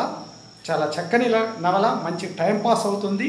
ముఖ్యంగా మల్లాది యొక్క రచన శైలిని మరొకసారి మనం ఆస్వాదించడానికి అవకాశం ఉన్నటువంటి నవల. ధన్యవాదాలు. పున్నమి నవలలో దాగినటువంటి అంతరార్థాన్ని, సామాజిక సందేశాన్ని, కవి యొక్క ఉద్దేశాన్ని, రచనా శిల్పాన్ని అద్భుతంగా వర్ణించినటువంటి స్తంభంకాడి గంగాధర్ గారికి మెతుకుసీమ సాహితీ సాంస్కృతిక సంస్థ కృతజ్ఞతలు తెలియజేస్తోంది. తదుపరి పుస్తక సమీక్ష చేయడానికి వడ్ల రాజయ్య గారు సిద్ధంగా ఉన్నారు. వారు ఎంచుకున్న పుస్తకం నా వాగ్దేవతా శతకం. చదువుల తల్లిని కీర్తిస్తూ రాసినటువంటి శతకం వాగ్దేవతా శతకం. మత్తేభ శార్దూలాలతో అలరారిన ఆ శతకాన్ని వారు సమీక్షిస్తానని పట్టుపట్టి మరీ ఎంచుకున్నందుకు వారికి మరొకసారి ధన్యవాదాలు తెలియజేస్తూ వాగ్దేవతా శతకాన్ని సమీక్షించవలసిందిగా వడ్ల రాజయ్య గారిని స్వాగతిస్తున్నాను. అంతకంటే ముందు వడ్ల రాజయ్య గారి గురించి ఒక మాట చెప్పాలి. వారు పద్యం ఆలపిస్తే అమృత పేయంగా ఉంటుంది ఆ పద్యం. అమృత పేయంగా, అమృతోపమానంగా ఉంటుంది ఆ పద్యం. శ్రవణపేయంగా ఉంటుంది ఆ పద్యం. అంతేకాదు, వారికి ఛందస్సు పైన అపారమైనటువంటి పట్టు ఉంది. పద్య నిర్మాణం మీద అపారమైన పట్టు ఉంది. ఇప్పటికీ శంకరాభరణం బ్లాగులో శంకరాభరణం వాట్సాప్ సమూహంలో ప్రతి ఆదివారం అవధానాలు జరుగుతున్న తరుణంలో నిషిద్ధాక్షరి పృచ్ఛకులు ఎవరైనా ఉన్నారా అని వేళ్ల మీద లెక్క పెడుతూ ఉంటే మొదటి 5గురిలో మొదటి 4గురిలో నిలిచేవాడు మా రాజన్న. రాజన్న, నా వాగ్దేవత శతకాన్ని సమీక్షించవలసిందిగా సాదరంగా స్వాగతిస్తున్నాను. వెల్కమ్ అన్న. శ్రీ ఔసల భానుప్రకాష్ రచించిన వాగ్దేవతా శతక సమీక్షకులు. నా పేరు వడ్ల రాజయ్య, ఎస్ఏ తెలుగు, జెడ్పీహెచ్ఎస్ కల్హేర్. మన తెలుగు సాహిత్య చరిత్రలో శతక ప్రక్రియకు అత్యంత ప్రముఖ స్థానం ఉన్నది. మెతుకుసీమ సాహితీ సాంస్కృతిక సంస్థ ప్రధాన కార్యదర్శి, సాహితీ కళా ప్రవీణ, అష్టావధాని శ్రీ ఔసల భానుప్రకాష్ గారు గతంలో వివిధ ప్రక్రియల్లో ఎన్నో రచనలు చేశారు. వారు రచించిన సరస్వతీదేవి భక్తి స్తుతి కృతి వాగ్దేవతా శతకం. వారు దీన్ని ధారాశుద్ధి శోభితంగా ప్రౌఢశతకంగా రచించారు. విద్యాధిదేవత అయిన వాగీశ్వరీదేవిని స్తుతిస్తూ శార్దూల మత్తేభ వృత్తాల్లో 108 పద్యాల్లో ఈ శతక రచన చేశారు. ఉస్మానియా విశ్వవిద్యాలయం తెలుగు శాఖ పూర్వ ప్రస్తుత ఆచార్యులు డాక్టర్ కసిరెడ్డి వెంకటరెడ్డి, డాక్టర్ సాగి కమలాకర శర్మ లాంటి వాళ్ళు గొప్ప సాహితీవేత్తలు ఈ శతకాన్ని ప్రముఖంగా ప్రస్తుతించారు. ప్రముఖులైన కవి పండితులు ఎందరో పద్య ప్రశంసలు కురిపించారు ఈ శతకాన్ని గురించి. వాగ్దేవత అను మకుటంతో రచించిన ఈ శతకాన్ని శ్రీకారంతో ప్రారంభించారు కవి భానుప్రకాష్. శ్రీకారమ్మున నిన్నుగొల్తు హృదిలో శ్రీమాతనన్ బ్రోవుమా, శ్రీకారాకృతి వీవుదేవి ధరకున్ శ్రేయమ్మునందించుమా, శ్రీకృత్యావలి ధాత్రి నిల్పగొలుతున్ శ్రీపాదయుగ్మమ్మునే, శ్రీకైవల్యమునందజేయుము కృపన్ శ్రీదేవి వాగ్దేవత అని అమ్మవారి ఎడల తనకున్న అపార భక్తితత్వాన్ని ప్రతి పద్యంలోనూ ప్రకటిస్తాడు కవి. నిన్నే మానసమందు అను పద్యంలో చిరంతనంగా నీ భక్తుడనై ఉంటానని, నన్ను నీ బిడ్డగా యోగక్షేమాలు చూసుకోమని ఆకాంక్షను ఆ తల్లితో వెలుగుచుతాడు. పద్యాలనే సుమాలతో నిత్యం మాలలల్లి ఆ తల్లి మెడలో వేసి తరించాలని ఉందని మరో పద్యంలో ఆకాంక్షిస్తాడు. అష్టాదశ శక్తి పీఠాలను, ఆ పీఠాల్లోని అమ్మవారి రూపాలను ఒక్కో పద్యంలో భక్తి పారవశ్యంతో వర్ణిస్తాడు కవి భానుప్రకాష్. మంత్ర బీజాక్షరాలను పద్యాదిలో నిలిపి తన మదిలో ఉన్న క్లేశాలను పోగొట్టమని కోరిన పద్యం రసరమ్యంగా రచించాడు. అవధానాల్లో ధార, ధారణ అతి ప్రధానమైనవి. కవి భానుప్రకాష్ స్వతహాగా అవధాని కావడం చేత తనలో చైతన్య ధార, ధారణగా నిలిచిపోమ్మని ఆ భారతీదేవిని కొలుస్తాడు. మరో పద్యంలో తెలుగు సాహిత్యంలోని వివిధ రచనా ప్రక్రియలు ఆ పలుకల తల్లి కావాలని ముగ్ధ మనోహరంగా వర్ణిస్తాడు. ఇప్పుడు ఆ పద్యం చదువుదాం. తెలుగై తీయని పద్యగాన సుధయై దేదీప్యమౌ గద్యమై జిలుగై రమ్యపు నాటకమ్ము తెరయై చిత్కావ్య సంబంధమై పలుకై గాధకు పుష్టినిచ్చు నడకై పాడం సుగేయాత్మమై వెలుగై పారుచు నవ్యరూపనిధివై వెల్గొందు వాగ్దేవత. ఇందులో ఆ వాణియే తెలుగై, పద్యమై, గద్యమై, నాటకమై, కావ్యమై, కథై, పాటై ఉండాలనడం ఆయా ప్రక్రియలు గొప్పగా వర్ధిల్లాలని కోరుకోవడమే కదా. ఇలా బ్రాహ్మీ భక్తి స్తుతి చేస్తూనే ప్రతి గృహిణిని జీజియామాతను చేసి బిడ్డలను వీరశివాజీలుగా, దేశభక్తి గల మహావీరులుగా తయారు చేసేలా దీవించమంటాడు. స్వామి వివేకానంద లాంటి యుగపురుషులను తమపై ఆవాహన చేయమంటూ అపారమైన దేశభక్తిని చాటుతాడు కవి భానుప్రకాష్. నా దేశమున బుట్టి విశ్వసభలో నా కీర్తి వాగ్ధాటినే తాదాత్మ్యముగ చాటి చెప్పెగనుమా ధాత్రిన్నరేంద్రుండిలన్, మా దేహమున నిల్పు శాశ్వతముగా మా స్ఫూర్తి తానే కదా, మోదం మున్రవలించ నింపుమతనిన్ ముఖ్యంఘ్రివాగ్దేవత. ఇలా ప్రతి పద్యాన్ని దైవ దేశభక్తి పుష్పాలుగా రచించిన కవి భానుప్రకాష్ శతకాంతమున భారతమాతకు, దేశానికి, జాతికి జయం కలగాలని ఆ అమ్మను వేడుకొని మంగళాంతంగా ముగిస్తాడు ఈ శతకాన్ని. ఆ పద్యం విందాం. జయగీతములు పాడనాదుతరమా జాజ్వల్య శక్త్యావృత. జయగీతములు పాడనాదుతరమా జాజ్వల్య శక్త్యావృత. జయమిమ్మాని కోరుకొందు సతమున్ చైతన్య రక్షాకరీ. జయమై భారతమాత కీర్తి ఫలమై జాతీయ చిద్భావమై. జయమున్నింపగ జీవితాలు జయమౌ సత్యోక్తి వాగ్దేవత. ఈ శతకం ప్రతి గృహం, పాఠశాల, గ్రంథాలయంలో ఉండదగింది, అందరూ చదవదగింది. స్వస్తి. నమస్కారం. చక్కగా పద్యాలను ఆలపిస్తూ వాగ్దేవతా శతకం యొక్క స్వారస్యాన్ని అందజేసినందుకు రాజన్నకు ప్రత్యేకమైనటువంటి ధన్యవాదాలు తెలియజేస్తూ, తదుపరి పుస్తక సమీక్ష చేయడానికి ఆత్మీయ మిత్రుడు, ఇటీవలే పదవీ విరమణ పొందిన, పెదవికి ఏమాత్రం విరమణ ఇవ్వనటువంటి మిత్రుడు, పాఠ్యపుస్తక రచయితగా సేవలందించిన వారు, మెతుకుసీమ సాహితీ సాంస్కృతిక సంస్థ క్రియాశీలక కార్యకర్త, సాంస్కృతిక విభాగ పర్యవేక్షకులు వారు శ్రీ డాక్టర్ మహమ్మద్ షరీఫ్ గారు. డాక్టర్ మహమ్మద్ షరీఫ్ గారిని వారి యొక్క సుమతి శతకాన్ని వారు ఎంచుకున్నారు. తెలుగు సాహిత్యంలో సుమతి శతకం, వేమన శతకం తెలుగు వాళ్ళందరికీ కంఠతా నిలిచినటువంటి శతకాలు. ఒక రకంగా చెప్పాలంటే సుమతి శతక పద్యం, వేమన శతక పద్యం రాని తెలుగువాడు ఉండడు అనడం నిస్సందేహం. కాబట్టి అట్లాంటి సుమతి శతకాన్ని వారు సమీక్షిస్తారని ఎంచుకున్నారు. మహమ్మద్ షరీఫ్ గారు, స్వాగతం. సుమతి శతకాన్ని సమీక్షించవలసిందిగా సాదరంగా మిమ్మల్ని స్వాగతిస్తున్నాను. వెల్కమ్ భయ్యా. నమస్కారం. నా పేరు డాక్టర్ మహమ్మద్ షరీఫ్ సంగారెడ్డి. నేను సుమతి శతకాన్ని సమీక్షించబోతున్నాను. సుమతి శతకాన్ని బద్దెన భద్రభూపాలుడు 13వ శతాబ్దంలో రచించాడు. 13వ శతాబ్దం నుండి ఇప్పటి వరకు ఈ శతకం యొక్క ప్రాముఖ్యత ఇంత కూడా తగ్గలేదు. తెలుగు మాట్లాడేవాడు, తెలుగు చదివేవాడు ఎవడైనా సరే సుమతి శతకంలోని ఒక పద్యమైన తప్పకుండా వచ్చి ఉంటుంది. అదే సుమతి శతకం యొక్క గొప్పతనం.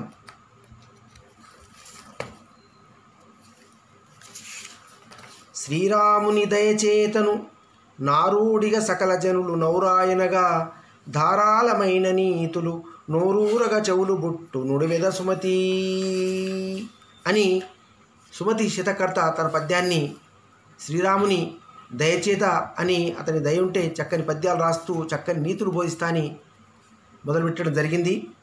నాటి సమకాలీన ప్రజల జీవిత విధానాన్ని, వారి మనస్తత్వాన్ని బద్దెన బోధించిన నీతులు అద్దాల వలె ప్రతిబింబిస్తున్నాయి. గ్రామ జీవితానికి సంబంధించిన అనేక అంశాలను అతను తన శతకంలో వివరించాడు. గ్రామానికి ప్రాణం వంటి వాడు వ్యాపారి. నాడు వ్యాపారమంతా కోమటి వైశ్యుల చేతిలో ఉండేది. అతడే గ్రామీణ ఆర్థిక వ్యవస్థకు ప్రతీక. వైద్యునికి, బ్రాహ్మణునికి నాటి ప్రజా జీవితంలో ప్రాధాన్యత ఉండేది. ప్రాచీన సామాజిక జీవనమంతా నదీ తీరాలలోనూ లేక జల సమృద్ధి గల ప్రాంతాల్లోనూ వికాసం చెందింది.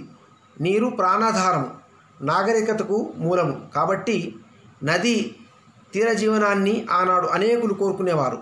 అందుకే ఆయన అప్పిచ్చువాడు వైద్యుడు వంటి పద్యాన్ని రాయడం జరిగింది. సుమతి శతకం లలిత శబ్దాలతో, హృదయంగమైన శైలితో సరళంగా సాగింది. సులభంగా భావాలను పఠితల మనస్సులకు హత్తుకునేటట్లుగా చేయడంలో ఈ శతక రచన విశిష్టమైనది. తర్వాత కాలంలో కందపద్యాలలో శతకాలు రాసిన కవి చెవుడప్ప, గువ్వల చెన్నడు మొదలైన వారికి ఈ కవి ఆదర్శంగా నిలిచాడు. నేటికి కందపద్యాలలో శతకాలు రాసే కవులకు ఇది ఆదర్శప్రాయంగా నిలిచింది.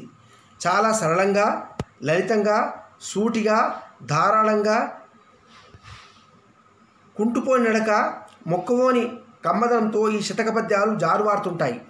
మొదటి పద్యంలోనే ఆయన చెప్పిన ధారాళమైన నీతులు నోరూరుగా చెవుల పుట్టే నుడుద సుమతి అనే విషయాన్ని రచనలో సార్థకం చేసుకున్నాడు కవి. తన పాండిత్య ప్రదర్శన కన్నా చక్కని జాతీయాలు, పలుకుబళ్ళు, సామెతలు మొదలైన వాటితో పద్యాలను ఆపాతమధురం చేశారు. దేవుని కిల్లు, పాడుబొంద, పులిపాలు, పోటెత్తు, నడక పీనుగు, కించిత్తు, కకవికలు, తెల్లని కాకులు, మేకలపాడి, మేడిమేళము, అడియాస, గుడిమయము, దాసికొడుకు, పిలువని పేరంటము, తలతోక వెనక, తలదడక, వికాస, ఇంద్రభోగము, కొరగాని కొడుకు, తిన్న తిండి, కనుగాయ, వెనుకటి గుణము, తలపాడు గుణము, ఇలాంటి వాటి కొన్ని మాత్రమే. ఇక ఉపమానాలు తేలికగా సూటిగా గుండెకు గుచ్చుకునేటట్టు చెప్పడంలో బద్దెనాది అద్భుత ప్రతిభ. కరివింగిన వెలగపండు జంత్రపు కీలుడినట్లు, బొగ్గులకై కల్పతరువు బొడిచినట్లు, చెరుకు పిప్పికి చీమలు మూగినట్లు, కుమ్మరి మన్ను త్రవ్విన గుంట, కొండంత మదపుటేనుగు తొండము లేకుండినట్లు, మానెడు జలములో నేనుగు ఎమోయి దాచినట్లు వంటివి కొన్ని మాత్రమే. ప్రతి పద్యంలోనూ ఏదో ఒక ప్రత్యేకత కనిపిస్తూ ఉంటుంది. అలాగే లోకోక్తుల వంటి సామాన్య నీతులు ఈయన హృదయంగంగా ప్రయోగించినవి తెలుగునాట ప్రతి నోట నిలిచిపోయాయి. సంభాషణలో, చర్చలలో, సరస భాషల్లో ఇవి వాదన తెలుగువాడు వాడుతూ ఉంటాడు. ఓడలు బండ్లును వచ్చును, ఓడలు నా బండ్ల మీద నొప్పుగా వచ్చును, చెరుకుతుద వెన్ను పుట్టిన చెరుకున తీపిల్ల చెరుచు, ఘనుడగు మనుజును చూచిన నడపీనుగా వచ్చినంచు నగుదురు, తనవారికెంత కలిగిన తన భాగ్యము తనకు, పెట్టిన దినముల లోపల నట్టడముల వైనవచ్చు నానార్థంబుల్, బలవంతమైన సర్పము చలిచీమల చేత చిక్కి చావదే, దాసికొడుకైన గాని కాసులు గలవాడే రాజు. ఈ శతకంలో అనేక నీతులు సంస్కృత గ్రంథాల్లోని నీతి శ్లోకాలకు అనువాదాలు కనిపిస్తాయి. ఒకటి రెండు పరిశీలిద్దాం. పనిచేయు నెడలవాసియు, ననుభవమున రంభ మంత్రి ఆలోచనలను, ధనభక్తి ఎడల దల్లియు, ననదన కుల కాంతయుండ గణరాసుమతి అనే పద్యం. అంతేకాకుండా సిరిదా వచ్చిన వచ్చును సరిపోల్చగా నారికేల శైలం భంగిన్, సిరిదా బోయిన బోవును కరిమింగిన వెలుగపండు కణిని సుమతి అనే పద్యం. అపిచ్చువాడు వైద్యుడు నెప్పుడు నెడ తెగపారు నేరున్ ద్విజుడు, జొప్పడిన యూర నుండుము జొప్పడకున్నట్టి యూరు జురుకుము సుమతి అనే పద్యం. ఇట్లా చెప్పుకుంటూ పోతుంటే చాలా పద్యాలున్నాయి. పద్యభూపాలని లోకాను చాలా అసామాన్యమైనది. అప్పుకొని చేయి విభనము, ముప్పున బ్రాయంపుటాలు, మూర్ఖుని తపమును, దప్పరయని నృపరాజ్యము, దెప్పరమై మీడు గీడు దెప్పర సుమతి, ఇచ్చునదే విద్యరమున జుచ్చునదే మగతనంబు సుఖవీశ్వరులను, దెచ్చునదే నేర్పువాదుకు జొచ్చునదే కీడు సుమ్ము వస్తును సుమతి వంటి పద్యాలు ఆయన గల విశేష అనుభవాన్ని తెలుపుతున్నాయి. ఈ విధంగా సుమతి శతకంలో ఉండే నీతులు, సూక్తులు ఇప్పటికీ మనస్సును హత్తుకుంటాయి. సుమతి శతకంలో పద్యం రానివాడు తెలుగువాడు అంటే నమ్మశక్తి కాదు. ఇలాంటి చక్కని పద్యాలతోని బద్దెన సుమతి శతకాన్ని రాసి చాలామంది కవులకు అతడు ఆలవాలమైనాడు. కాబట్టి ఇలాంటి శతకాలలోని పద్యాలు నేర్చుకొని, నీతులను నేర్చుకొని తెలుగు భాషను, తెలుగు గొప్పతనాన్ని నేర్చుకోవాలని, తెలుగును 4 తరాల పాటు ఉండాలని కోరుకుంటూ సెలవు. మీ మొహమ్మద్ షరీఫ్. చక్కగా పద్యాలు ఆలపిస్తూ సుమతి శతకం ద్వారా బద్దెన ఇవ్వదలుచుకున్నటువంటి సందేశాన్ని తన గలంలో మనకు అందించారు మహమ్మద్ షరీఫ్ గారు. వారికి ధన్యవాదాలు తెలియజేస్తూ తదుపరి పుస్తక సమీక్ష చేయడానికి బాల సాహితీవేత్త, భాషోపాధ్యాయుడు, సిద్దిపేట జాతీయ సాహిత్య పరిషత్తు క్రియాశీలక బాధ్యత భుజాన మోస్తున్నటువంటి వారు ఆత్మీయ మిత్రులు ఉండ్రాల రాజేశం గారు సిద్ధంగా ఉన్నారు. వారు ఎంచుకున్నటువంటి పుస్తకం నేషనల్ బుక్ ట్రస్ట్ సంపాదకులుగా సేవలందిస్తున్నటువంటి పత్తిపాక మోహన్ గారి అ ఇ అన్నటువంటి బాల లయల పుస్తకాన్ని వారు ఎంచుకున్నారు. ఉండ్రాల వారు స్వాగతం. మీరు ఎంచుకున్నటువంటి పుస్తకాన్ని మీ శైలిలో మీరు సమీక్షించడానికి మిమ్మల్ని మెతుకుసీమ సాహితీ సాంస్కృతిక సంస్థ స్వాగతిస్తోంది. వెల్కమ్ భయ్యా.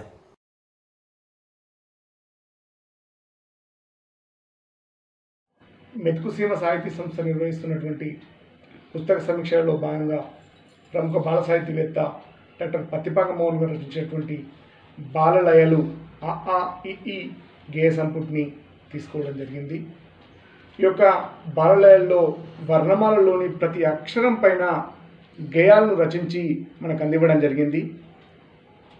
సువర్ణ వినాయక్ గారు ముందుమాడ రాస్తూ ఇది పిల్లల ప్రపంచాన్ని, కళలను, ఆసక్తులను, అభిరుచులను బలంగా ప్రతిబింబించే పుస్తకం అని అన్నారు. అదేవిధంగా తుమ్మూరి రామ్మోహన్ రావు గారు మొక్కై వంగనిది మ్రానై వంగున అన్నట్లు ఇది ఒక అచ్చ తెలుగు గేయ సంపుటిలా చక్కగా సాగిందని, అనేక కథా గేయాలు బాలల కోసం రావాలని అన్నారు. ఈ యొక్క వర్ణమాలలోని ప్రతి అక్షరం పైన తాను రాసినటువంటి గేయాలన్నీ కూడా అన్నీ మధురమైనటువంటి రసగుళికలు. అందులో ఆ అన్న అక్షరం పైన అమ్మ మొదటి దైవము అవని తల్లితో సమము, అన్నం ఆహారము అరిసె నాకు ఇష్టము, అరువు పెట్ట బోకుము అబద్ధాలు చెప్పకుము అంటూ ఈ విధంగా ఒక చక్కగా లయబద్ధంగా సాగడం జరిగింది. ఓ అనే అక్షరం పైన ఓనమాలు నేర్వాలి, ఓంకారం పలకాలి, ఓటు మనం వెయ్యాలి, ఓపికతో మెలగాలి అంటూ చిన్నారుల యొక్క వికాసానికి ఒక చక్కని గేమ్ నిలిచిపోతుంది. అదేవిధంగా నా అన్న అక్షరం పైన నల్లబల్ల భవితకు దారుచూపు దిక్చూచి, నల్లని గుడిలో దేవుడు, నంది మీద శివుడు, నవ్వు ఎంతో ఆరోగ్యం, నయనం మనకు ప్రధానం అంటూ చెప్పడం జరిగింది. అదేవిధంగా బా అన్న అక్షరంతో భరతుడు ఏలిన దేశం భారతదేశం మన దేశం, విప్లవ వీరుడు భగత్ సింగ్ అమర వీరులకు నిలవు అన్నాడు.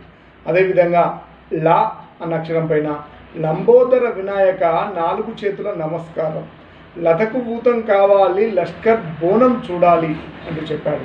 అదేవిధంగా చివరగా రౌతి పైన రంపంతో కోయాలి, మంచంలో పడుకోవాలి, ఎద్దురంకె వేయును, బర్రెపాలు ఇచ్చును, గుర్రమెక్కి తిరుగుము, గుట్టు విప్ప బోకుము, రాయిరప్పలేరుము, రట్టు చేయబోకుము అంటూ ఈ యొక్క ప్రతి ఒక్క అక్షరం పైన రాసినటువంటి గేమ్ కూడా మంచి అర్థవంతంగా పిల్లలు ఆడుకుంటూ పాడుకుంటూ వర్ణమాలతో పాటుగా అనేకమైనటువంటి బాలల వికాసానికి తోడ్పడేటువంటి బాలలయాల పుస్తకాలు వచ్చినటువంటి పతిపక మోహన్ గారికి కృతజ్ఞతలు తెలియజేస్తూ నమస్కారం. జై భారత్. ధన్యవాదాలు ఉండ్రాల వారు. ఏ ఉద్దేశంతో పతిపాక మోహన్ గారు బాలలయల్ని సృజించారో సరిగ్గా ఆ ఉద్దేశం నెరవేరేటట్లుగా, ఆ సందేశం ప్రేక్షకులకు చేరేటట్లుగా మీరు పుస్తకాన్ని సమీక్షించారు. మెతుకుసీమ మీకు ధన్యవాదాలు తెలియజేస్తోంది. తదుపరి పుస్తక సమీక్ష చేయడానికి మన ముందుకు వస్తున్నవారు కవయిత్రిగా అర్ణవ వర్ణం అనేటటువంటి వచన కవితా సంకలనంతో తెలుగు సాహిత్యంలో అరంగేట్రం చేసినటువంటి భాషోపాధ్యాయుని శ్రీమతి సముద్రాల శ్రీదేవి గారు. దేవులపల్లి కృష్ణశాస్త్రి యొక్క కృష్ణపక్షాన్ని వారు ఎంచుకున్నారు. ఒక భావ కవితకు నిలువెత్తు నిదర్శనం కృష్ణపక్షం. ఆ కృష్ణపక్షాన్ని సమీక్షించడానికి సముద్రాల శ్రీదేవి గారిని సాదరంగా స్వాగతిస్తున్నాను. Welcome madam.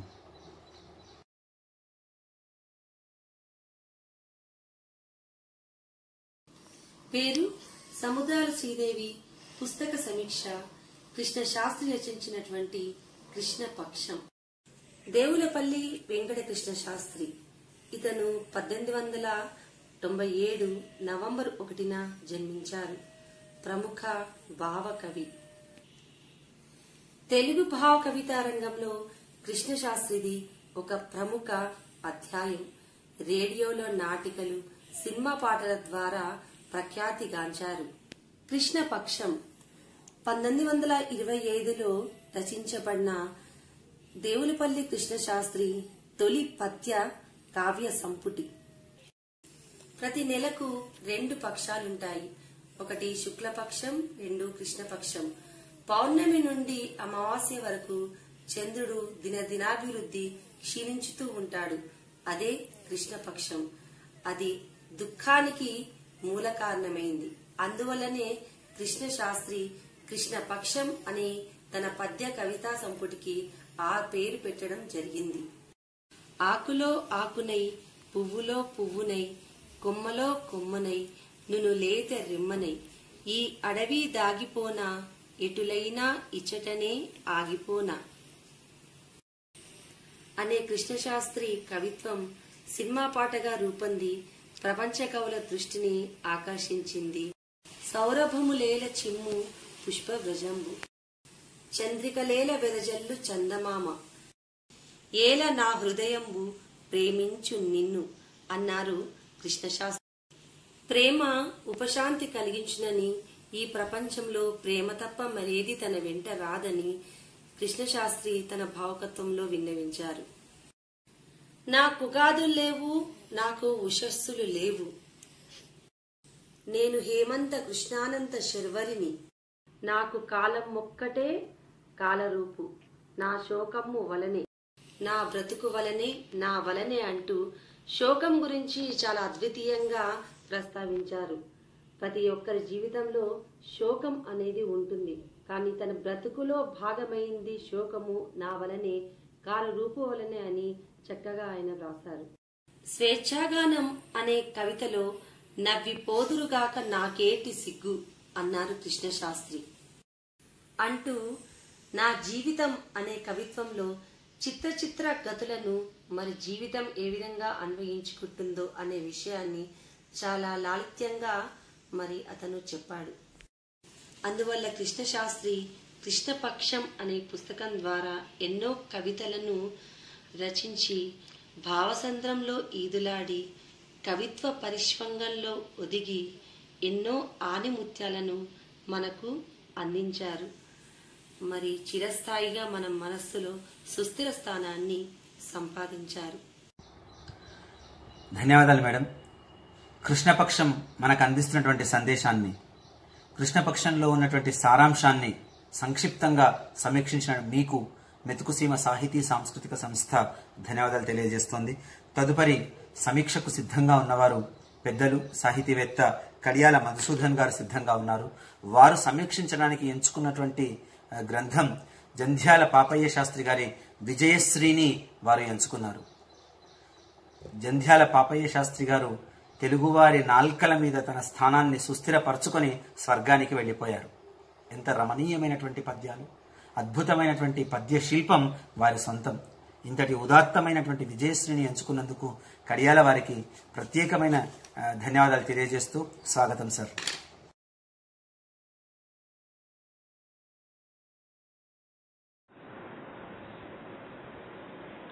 నా పేరు కడియాల మధుసూదనరావు. ఈరోజు నేను సమీక్షిస్తున్న గ్రంథం జంధ్యాల పాపయ్య శాస్త్రి గారి విజయశ్రీ.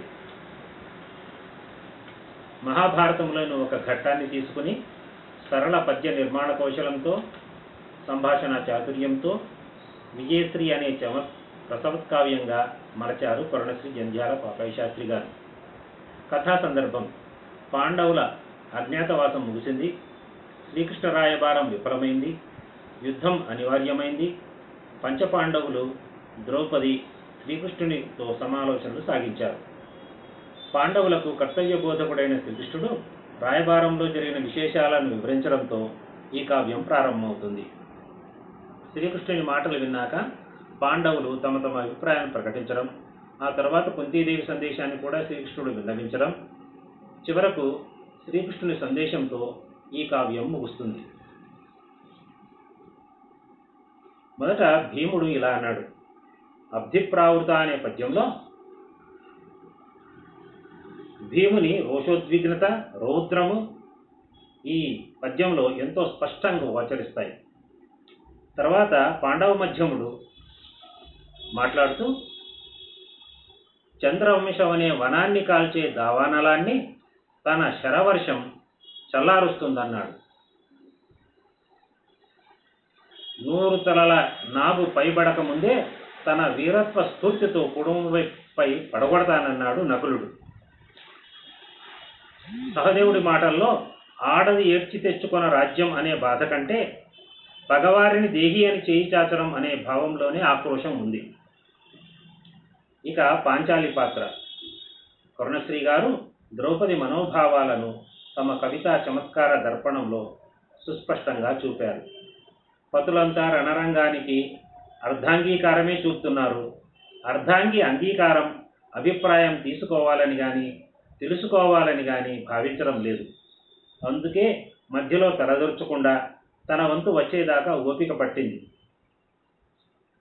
ఆమె అంతరంగంలోని అవమానాగ్ని పర్వతాలు బద్దలవుతున్నాయని, ఆమె హృదయం పగ ప్రతీకారేచ్ఛలతో అట్టుడికిపోతోందని ఎవరికి తెలుసు? భుజాగ్రములు పొంగ పురోగమింతురో, ధ్వజాగ్రములు వంగ తిరోగమింతురో, శరములను దాల్చి పరాక్రమింతురో, కరములను మోడ్చి పరిక్రమింతురో మీరే నిర్ణయించుకోండి అని ఉసకొట్టింది. ధర్మజుని శాంత వచనాలు పాంచాలిలో సుషుప్తమైన సహనానికి గల హద్దుల్ని చెరిపేశాయి. వస్త్రాపహరణం నాటి చేదు జ్ఞాపకం, నాటి తన పతుల ప్రతిజ్ఞలు కట్టెదుట నర్తించాయి. భారత వీరమాత అనే బిరుదు పొందే ఖ్యాతి మా అత్తగారికి దక్కేట్లు లేదు. ఆ గౌరవలక్ష్మి హిడింబకు, సుభద్రకు, ఈ ద్రుపదాత్మజాతకు లభ్యమవుతాయి అని అనడంలో వ్యంగ్య బాణాలను మనము గమనించవచ్చు. హస్తిన నుండి కృష్ణుడు పాండవులకు కుంతి పంపిన మాతృ సందేశాన్ని వినిపిస్తాడు. కురురాజు కొంపలోన కన్నుల నుండి అశ్రుధారులు గంగలై యమునలై స్రవింపగా పరుల పంచల పడు భంగపాట్లన్నీ తనకు తెలిపి సందేశం పంపిందన్నాడు కృష్ణయ్య. వీరభారత భూమిని ఆవిర్భవించి పౌరుషము లేని బానిస బ్రతుకులేలా, ఈ అయోమయ శృంఖలాలింకలైన తెంపుకొని బయటపడి విజృంభింపరేరా. దిక్కుతోచని కుమారులకు చక్కని స్పష్టమైన మార్గదర్శనం చేసే కుంతి లాంటి మాతృదేవతలు ఈనాడు ఎందరుంటారు. నేడు ఇంకర్తవ్యత విమూఢులైన భారతీయ సంతానాన్ని చూసి విచారించి భరతమాత గళం విప్పితే సరిగా ఇలాంటి ఆకాంక్షనే ప్రకటించి ఉండేదేమో. సమ్యక్ దిశాదర్శనానికి, నూతన ఉత్సాహానికి నేడు ప్రతి భారతీయుడు విజయశ్రీని అవశ్యం పఠించవలసిందే. ఇలాంటి కావ్యాలు మరిన్ని రూపుదిద్దుకొని భారతీయులలో లుప్తమైన సద్గుణ గణాలను పాదుకొల్పి పదును పెట్టవలసిందే. నమస్తే. ధన్యవాదాలు సార్. విజయశ్రీ ద్వారా జంధ్యాల వారు అందించదలుచుకున్నటువంటి సామాజిక సందేశాన్ని, వారి పద్య సౌందర్యాన్ని, పద్య శిల్పాన్ని అద్భుతంగా అందించినందుకు ప్రత్యేక ధన్యవాదాలు. తదుపరి మన ముందుకు సమీక్ష చేయడానికి వస్తున్నవారు మొగలిమాల గారు. భాషోపాధ్యాయులుగా మెతుకుసీమ సాహితీ సాంస్కృతిక సంస్థలో క్రియాశీలక పాత్రధారిగా పేరు పొంది అందరి మన్ననలు అందుకున్నటువంటి ఆత్మీయ మిత్రులు వారు, మద్గురువులు కూడా వారు ఎంచుకున్నటువంటి పుస్తకం మిత్రుడు రచించినటువంటి భూమనార్య శతకం. నారాయణఖేడ్కు చెందిన మిత్రుడు భూమయ్య, ఆ భూమయ్య రచించినటువంటి భూమనార్య శతకాన్ని ప్రత్యేకించి నేను సమీక్ష చేస్తాను అని ఎంచుకొని వారు మన ముందుకు వస్తున్నారు. స్వాగతం గురువు గారు.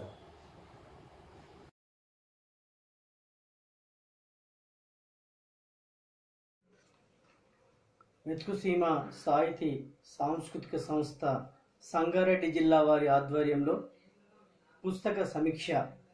నా పేరు పెద్దాపురం మౌలయ్య, కలం పేరు మొగలిమాల. నేను ఈరోజు భూమనార్య శతకం శ్రీ భూమయ్య గారు నారాయణఖేడ్ వాస్తవ్యులైనటువంటి వారు రచించిన భూమనార్య శతకం పుస్తక సమీక్షను నిర్వహించబోతున్నాను. జైరాబాద్ ప్రాంతంలో మిత్రుడుగా పరిచయమై ఛాత్రుడుగా శిక్షణ కళాశాల జైరాబాద్లో భూమనార్య గారు పరిచయం కావడం,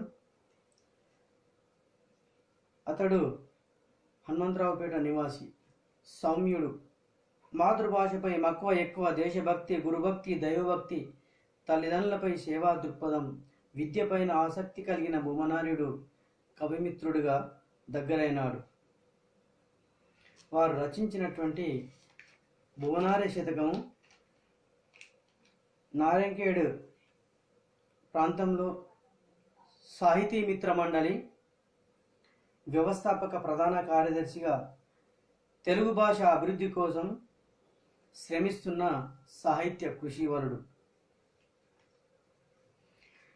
యా దేవి సర్వభూతేషు మాతృరూపేణ సంస్థిత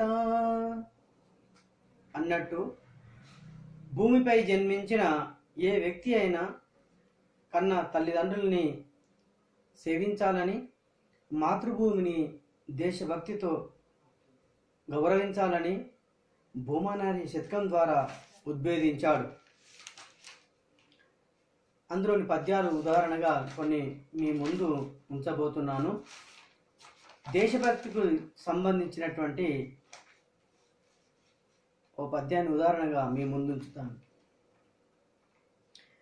దేశభక్తి గల్గి ధీమంతులై వెల్గా భారతాంబ మనకు భాగ్యమిచ్చే, భారత మాత కీర్తి పౌరులై నిలుపుడు, భూమనార్య మాట భువికి బాట. ఏ వ్యక్తి అయినా తన దేశంలో జన్మించినందుకు దేశభక్తి కలిగి ధైర్యంతో భారతాంబను, మన భాగ్యసీమను, కీర్తిని పెంపొందించాలని తన యొక్క ఈ పద్యం ద్వారా వెలుగుచ్చుతూ తెలుపుతున్నాడు. అంతేకాకుండా మరో పద్యంలో ఈ యొక్క భూమిని రక్షించుకోవాలి, పచ్చని చెట్లు ప్రగతికి మెట్లు అన్నట్టుగా తాను పద్యంలో వివరిస్తూ, తరులు బెంచరేని కరువులే తీరును, వాన కురిసినేని వసుధ మురియు, చెరువు నిండెనేని సేద్యము సాగురా, భూమనార్యు మాట భువికి బాట. కరువులనగా చెట్లు పెంచినట్లయితే మన కరువు తీరుతుంది, వర్షాలు బాగా కురుస్తాయి, వ్యవసాయానికి కోసం చెరువులు బాగా నిండి సేద్యం సాగించవచ్చు అనేటటువంటి పద్యంలో చాలా అద్భుతంగా చెప్పడం జరిగింది. మరియు అంతేకాకుండా రైతు గురించి, సేద్యం గురించి తను ఏ విధంగా కష్టపడుతున్నాడో అని వివరిస్తూ, నడుము గట్టి రైతు నడిపించు నాగలిన్, నడుము గట్టి రైతు నడిపించు నాగలిన్, భూమి దున్ని ప్రజకు భుక్తి పెట్టు, అట్టి రైతుకిప్పు అన్నమే కరువయ్యే, అట్టి రైతుకిప్పుడు అన్నమే కరువయ్యే, భూమనార్యు మాట భువికి బాట. అదేవిధంగా సత్యం వద ధర్మం చెర అనే ఆర్యోక్తి ప్రకారంగా మరో పద్యాన్ని తాను ఒక విషయాన్ని వివరిస్తూ, సత్యమున్న చోట సమకూరు శుభములు, ధర్మమున్న చోట దైవముండు, సత్యధర్మ పదము శాంతము కలిగించు, భూమనార్యు మాట భువికి బాట. సత్యము, ధర్మము ఈ పథంలో నడిచినట్లయితే ప్రపంచ శాంతి కలుగుతుందని ఈ పద్యంలో వివరించాడు భూమనార్య. అదే కాకుండా ప్రభుత్వం ప్రజల కోసం ఎన్నో పథకాలు నిర్వహిస్తుంది అని చెబుతూ అందులో భాగంగా ఈ మిషన్ కాకతీయ గురించి తన పద్యంలో చక్కగా వివరించడం జరిగింది. మిషను కాకతీయ మేటిదౌ కార్యం, మిషను కాకతీయ మేటిదౌ కార్యం, రాష్ట్రమంత వెలుగు రైతు మురియు, చెరువులలుగులెత్త కరువుతో కముడుచును, భూమనార్యు మాట భువికి మాట. తెలంగాణ ప్రాంతంలో చక్కనైన పంటలు పండిస్తూ ఆ పంటలు ఉన్నటువంటి శక్తిని మరో పద్యం ద్వారా వివరిస్తున్నారు. పంటలందు జొన్న పప్పులందు మినుము, చెరువులోని నీరు చెరుకు రసము, పంటలందు జొన్న పప్పులందు మినుము, చెరువులోని నీరు చెరుకు రసము, సత్వమిడును మేటి శక్తి రూపొందగా, భూమనార్యు మాట భువికి బాట. ఎన్నో రకాల పంటలు పండిస్తాడు తెలంగాణ రైతు. అందులో జొన్నకు ప్రత్యేక స్థానం ఉంది. అదేవిధంగా పప్పులు కూడా పండిస్తాడు. అందులో మినుములకు చాలా ప్రాధాన్యత ఇస్తూ బలమైనటువంటి శక్తి కలిగినటువంటి వాటిని మనం ఈ చెరువులు నిండితే చెరువుల ద్వారా నీరు, ఆ నీరు కూడా చెరుకు రసం లాగా తీయగా ఉంటుందని, అది మనకు శక్తిని ఇస్తుంది అని చెప్పి పద్యంలో చక్కగా వివరించడం జరిగింది. అదేవిధంగా విద్యకు ప్రాధాన్యం ఇస్తూ కవి మరో పద్యంలో ఇలా అంటాడు. పుస్తకముల చదువ మస్తకమ్ములు వెలుగు, పుస్తకముల చదువ మస్తకమ్ములు వెలుగు, పుస్తకముల చదివి పొందు యశము, పుస్తకములెప్పుడు హస్తభూషణములు భూమనార్యు మాట భువికి బాట. ప్రతి వ్యక్తి విద్యకు ప్రాధాన్యం ఇస్తూ విశ్రాంతి సమయంలో ఎప్పుడు సమయం దొరికితే ఎప్పుడు పుస్తకాలు చేతిలో ఊని తాను విద్యకు ప్రాధాన్యం ఇచ్చినట్లయితే అభివృద్ధిని సాధించవచ్చని పద్యంలో వివరిస్తూ, అంతేకాకుండా నేటి ప్రపంచంలో పోటీ పడుతున్నటువంటి ఈ కాలం లోపల పుస్తకాలు చదవకుండా సెల్ ఫోన్కు ప్రాధాన్యం ఇవ్వడం జరుగుతుంది. దానికి తక్కువగా సమయం ఇవ్వాలి, అందులో ముఖ్యాంశాలకు మా ప్రాధాన్యతనిచ్చి ఉపయోగించుకోవాలి. లేదంటే దుర్వినియోగపరుచుకున్నట్లయితే కాలయాపన అవుతుంది అని చెప్పి సెల్ ఫోన్ గురించి పద్యం చెప్తున్నారు కవివరేణ్యుడు. సెల్లు చేత బట్టి సొల్లు కబురులను జెప్ప యువత నేడు చెడను నిజము.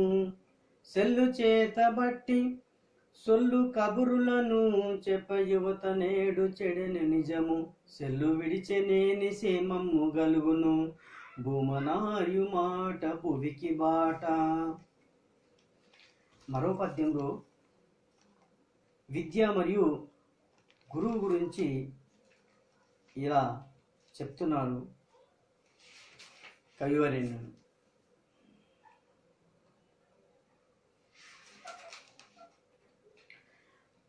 విద్య నేర్పు గురువు విజ్ఞానం అందించు దారి చూపు గెలుపు ధరిని చేర్చు. గురిని గొల్చువాడు గొప్పవాడగునురా భూమనార్యు మాట భువికి బాట. విద్య అనేది గురువు ద్వారా అయితే చాలా అద్భుతంగా విజ్ఞానం పొందుతాడని చెప్పి చక్కని పద్యంలో వివరించడం జరిగింది. అదేవిధంగా విద్య నేర్చిన వ్యక్తి ఈ ప్రపంచం లోపల సేవాభావం అనేటటువంటి విషయాన్ని తాను మర్చిపోకూడదని తల్లిదండ్రులను సేవించాలని ఒక పద్యంలో మరో ఉదాహరణగా చెబుతూ, తల్లిదండ్రి సేవ తనయుండు చేయగా జయము గల్గి జన్మ సార్థకమగు. వారి రుణము తీర్చు వాడే పుత్రుండురా భూమనార్యు మాట భువికి బాట. తనకు జన్మనిచ్చినటువంటి తల్లిదండ్రులకు సేవ చేయాలి కానీ వారిని అనాథలుగా వదిలిపెట్టకూడదు అనేటటువంటి విషయాన్ని ప్రస్తావన తెస్తూ ఈ పద్యంలో కవి చక్కగా వివరించడం జరిగింది. చివరగా మరో పద్యంలో ఇలా అంటారు. పేదవాని గురించి చెబుతూ, పేద ధనిక అనే వివక్షతో ఈ భూమి మీద కొందరు చూస్తూ నిస్సహాయాలుగా ఉన్నటువంటి వారికి సహాయం చేయాలనేటటువంటి ఈ పద్యంలో వివరిస్తూ, పేదవాని బాధ ప్రీతితో గమనించి చింత తీర్చవలయు కొంతయైనా దీన జనుల సేవ దేవతార్చన గదా భూమనార్యు మాట భువికి బాట. ధనవంతులైనటువంటి కొందరు పేదవాళ్లకు గమనించి వాళ్ళకు ఉన్నటువంటి బాధలు కొంత సహకరించి తీర్చాలి అనేటువంటి విషయాన్ని తెలుపుతూ, ఈ విధంగా దీనజనులకు సహకరించి సేవ చేసినట్లయితే దేవతలు పూజించినట్లుగానే సేవ చేసినట్టుగానే అవుతుందని చెప్పి మానవ సేవే మాధవ సేవ అన్నట్టుగా ఈ పద్యంలో చాలా చక్కగా వివరించడం జరిగింది ఈ యొక్క కవి గారు. కాబట్టి ఈ విధంగా భూమనార్యు మాట భువికి బాట అనేటటువంటి మకుటంతో పద్య కళను చక్కగా నేటి సమాజంలోని అనేక అంశాలను సూటిగా స్పృశించారు ఈ యువ కవి. అవినీతి, వస్తువులలో జరిగేటటువంటి కల్తీ, విద్య వినయము, మాతృభాష, తెలంగాణ పోరాటము మొదలైనటువంటి అంశాలు విద్యార్థుల గురించి ఎన్నెన్నో అందించాడు. సరళమైన పదాలతో పద్య రచన చేసి కొత్తదనంగా విద్యార్థి లోకానికి భావ సంపదను, పద సంపదను అందించిన కవి ఎంతో కీర్తి పొందాలని మున్ముందు విద్యార్థి లోకానికి ఈ భూమనార్య శతకం అందించడం జరిగింది. వారు చదువుకోవడానికి ఎంతో ఉపకారంగా ఉంటుందని తెలుపుతూ, తెలుగు భాషా సాహిత్యానికి ఇంకెంతో కృషి చేస్తారని కోరుతూ అభినందనలు తెలుపుతున్నాను. నమస్కారం. ఇట్లు మొగలిమాల. విన్నారు కదా, మొగలిమాల గారు భూమనారి శతకాన్ని ఎంత రసరమ్యంగా సమీక్షించారో. భూమనారి శతకం ఏ అంశాల చుట్టూ తిరిగింది, సోదాహరణంగా పద్యాలు ఆలపిస్తూ రమణీయంగా సమీక్షించిన మొగలిమాల గారికి మరొక్కసారి ధన్యవాదాలు తెలియజేస్తూ, తదుపరి పుస్తక సమీక్ష చేస్తున్న వారు వర్కోలు లక్ష్మయ్య గారు. భాషోపాధ్యాయుడిగా ఉమ్మడి జిల్లా ఉన్నప్పటి నుంచే జిల్లా స్థాయి రిసోర్స్ పర్సన్గా, తెలుగు భాషోపాధ్యాయులందరికీ కూడా సుపరిచితునిగా, అన్నిటికీ మించి పద్య రచన మెళకువలు శిక్షణ అందిస్తున్నటువంటి వారిగా లబ్ధ ప్రతిష్ఠులు వారు వర్కోలు లక్ష్మయ్య గారు. వారు ఎంచుకున్న పుస్తకం కథల తాతయ్యగా పేరు పొందినటువంటి ఎన్నవెల్లి రాజమౌళి గారి కథల సంకలనాన్ని వారు ఎంచుకున్నారు. ఎన్నవెల్లి రాజమౌళి గారి గురించి చెప్పాల్సి వచ్చినప్పుడు తప్పనిసరిగా మనం గర్వంగా చెప్పాలి. విశ్రాంత భాషోపాధ్యాయుడు అయినప్పటికీ కూడా పిల్లల కోసం కథలు రాస్తూ, పాఠశాలలకు వెళ్తూ, పాఠశాలల్లో ఉన్నటువంటి పిల్లలకు ఉచితంగా కథలు చెప్పి వచ్చేటటువంటి గొప్ప ఉదార మనస్తత్వం కలిగినటువంటి వారు రచించినటువంటి కథల సంకలనాన్ని వర్కోలు లక్ష్మయ్య గారు సమీక్షిస్తారు. స్వాగతం లక్ష్మయ్య గారు.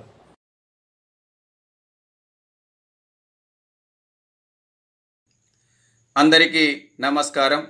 నా పేరు వర్కోలు లక్ష్మయ్య. కథల తాతయ్యగా పేరుగాంచినటువంటి శ్రీ ఎన్నవెల్లి రాజమౌళి గారు రాసినటువంటి 10 రూపాయలకే లక్ష వడ్డీ అనే కథల సంపుటిని పుస్తక సమీక్షగా తీసుకొని సమీక్ష చేస్తున్నాను. సాహితీ ప్రక్రియలో కథా రచనకు ఎక్కువగా ప్రాధాన్యత కలిగి ఉంది. కథలు వినడం అంటే పిల్లవాళ్ళ నుండి పెద్దవాళ్ళ దాకా చెవిగోసుకుంటారు. కథలల్లో బాలల కథలు, పెద్దల కథలు, ప్రౌఢ కథలు ఉంటాయి. కథకుడు కథల ద్వారా పాఠకుని ఊహాలోకంలో విహరింపజేస్తాడు. కథలు ఊహాజనితంగానూ వాస్తవికంగానూ ఉంటాయి. భవిష్యత్తులో జరగబోయే విషయాల్ని పాఠకులను ముందుగానే ఆలోచింపజేస్తాయి కథలు. శ్రీ ఎన్నవెల్లి రాజమౌళి గారు అనేక బాలల కథలు, పెద్దల కథలు రాసి కథల తాతయ్యగా పేరు తెచ్చుకున్నాడు. తాను రాసిన కథలతో పాటు పూర్వకవులు రాసినటువంటి పేరెన్నికగన్న కథలను తనదైన శైలిలో విద్యార్థులకు చెప్పి రసానుభూతిని కలిగిస్తాడు. ఆనంద డోలికల్లో ముంచెత్తుతాడు. 360 పాఠశాలలు తిరిగి విద్యార్థులకు కథలు చెప్పి ఇండియా బుక్ ఆఫ్ రికార్డులో చోటు సంపాదించుకున్నాడు. 10 రూపాయలకు లక్ష వడ్డీ అని అపురూపమైన పేరు పెట్టి 2018లో ఈ పుస్తకాన్ని ఆవిష్కరించారు. ఈ సంపుటిలో 20 ఆనిముత్యాల్లాంటి కథలు చోటు చేసుకున్నాయి. అన్ని కథలు సమాజ హితాన్ని గురించి కాంక్షించే విధంగా ఉన్నాయి. 10 రూపాయలకి లక్ష వడ్డీ అనే కథ తన జీవితంలో జరిగిన సంఘటనను గుర్తు చేస్తుంది. కవిగారి భార్య సావు బతుకుల్లో ఉన్నప్పుడు పెళ్లినాడు నాకు ఇచ్చిన 10 రూపాయల నోటు గుర్తుందా అన్నప్పుడు ఆయన భార్య తలూపి గుర్తుంది, నీకు ఇప్పటి వరకు గుర్తున్నదా అనగానే ఆ 10 రూపాయలకు లక్ష వడ్డీ పెట్టైనా కానీ నిన్ను నేను కాపాడుకుంటాను అనగానే సంబరపడి తుది శ్వాస విడిచిందని తన అంతరాత్మకతను 10 రూపాయలకే లక్ష వడ్డీ అనే కథలో వివరించసాగాడు. యూనివర్సిటీ బుల్లెమ్మ అనే కథను ఎంఏ దూర విద్య ద్వారా చేస్తున్నప్పుడు జరిగిన కాలేజీ అనుభవాలను కథగా మలిచి ఇందులో అందించగలిగాడు. అన్ని కథలు జీవిత వాస్తవికతకు దగ్గరగా ఉండి ఆలోచింపజేసే విధంగా ఉన్నాయి. పాఠకునికి నిద్రాహారాలు లేకుండా చదివించగలిగేది ఒక్క కథా ప్రక్రియ మాత్రమేనని చెప్పడంలో ఎలాంటి అతిశయోక్తి కాదు. ఎన్నవెల్లి రాజమౌళి గారు తన కళాన్ని ఆపకుండా మరిన్ని కథలను రాస్తూ పాఠకలోకానికి అందించాలని మనస్ఫూర్తిగా కోరుకుంటూ ముగించుకుంటున్నాను. ధన్యవాదములు. విన్నారు కదా, వర్కోలు లక్ష్మయ్య గారి కంచు కంఠం నుండి జాలువారిన సమీక్ష. కథల తాతయ్యగా పేరు పొందిన ఎన్నవెల్లి రాజమౌళి గారి యొక్క కథా శిల్పాన్ని, కథల్లో ఉన్నటువంటి సంవిధానాన్ని, పాత్ర ఔచిత్యాన్ని వర్కోలు లక్ష్మయ్య గారు చక్కగా సంవిధానంతో సమీక్షించారు.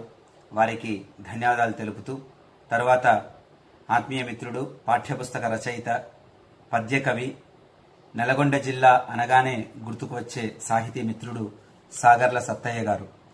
సాగర్ల సత్తయ్య గారు సమీక్షించడానికి ఎంచుకున్న పుస్తకం ప్రముఖ కవి దూరవేటి గారి ఆచార్య దేవోభవ కథా సంపుటిని వారు ఎంచుకున్నారు.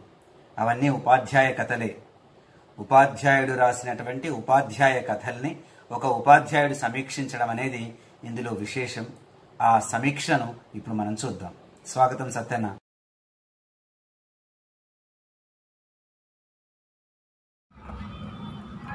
అందరికీ నమస్కారం.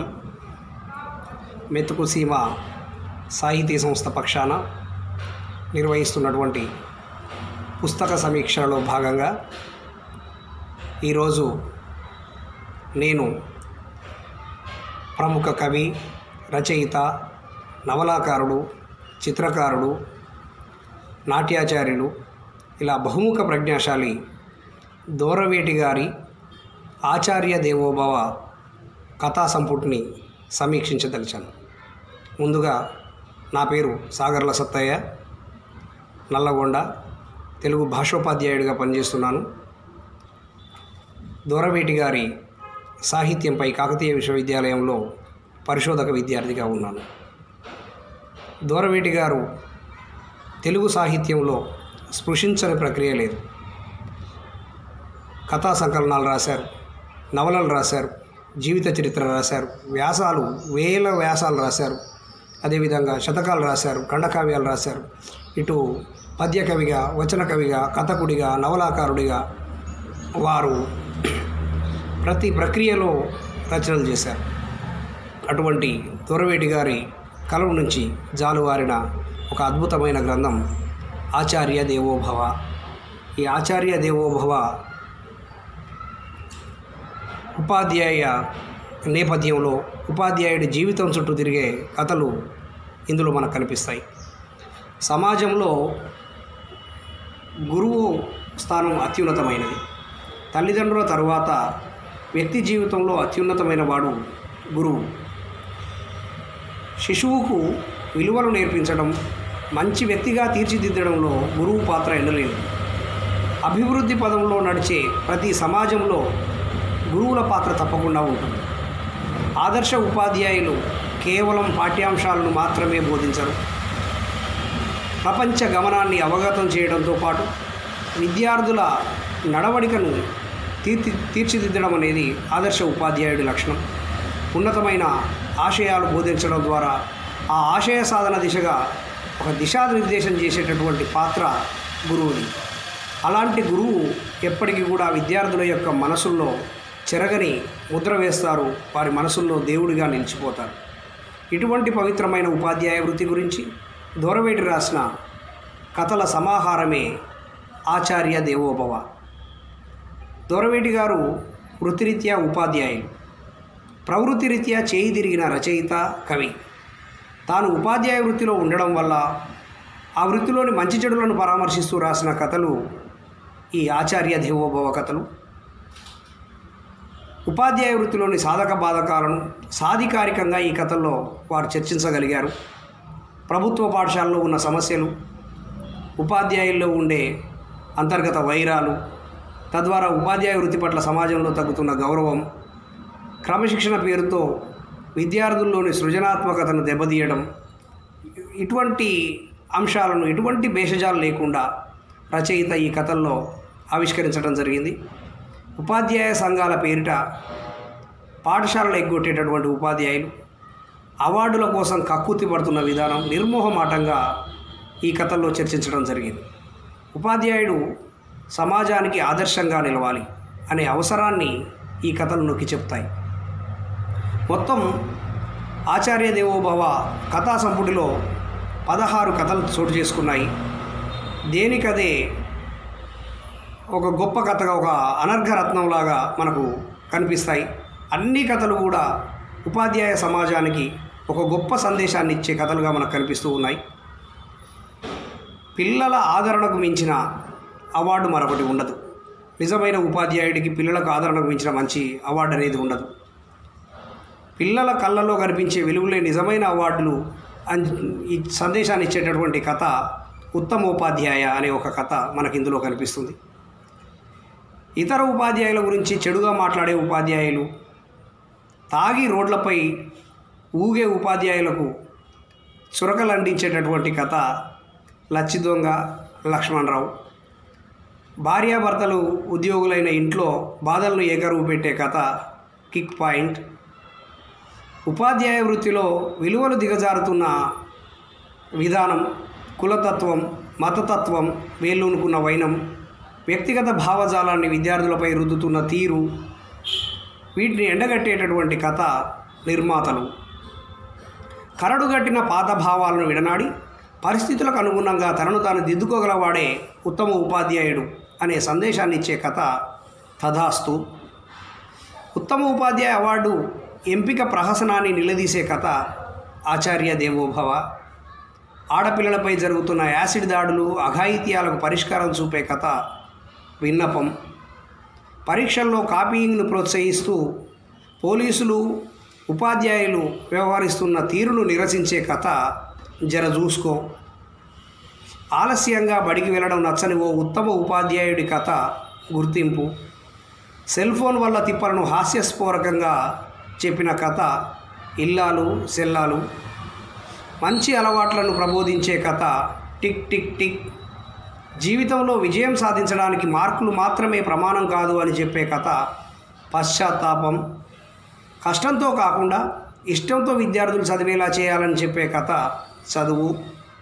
మతం కంటే మానవత్వం గొప్పది అని చెప్పే కథ దిద్దుబాట. ఈ సంపుటికి ఒక తలమానికమైన కథగా సన్మానం కథను చెప్పవచ్చు.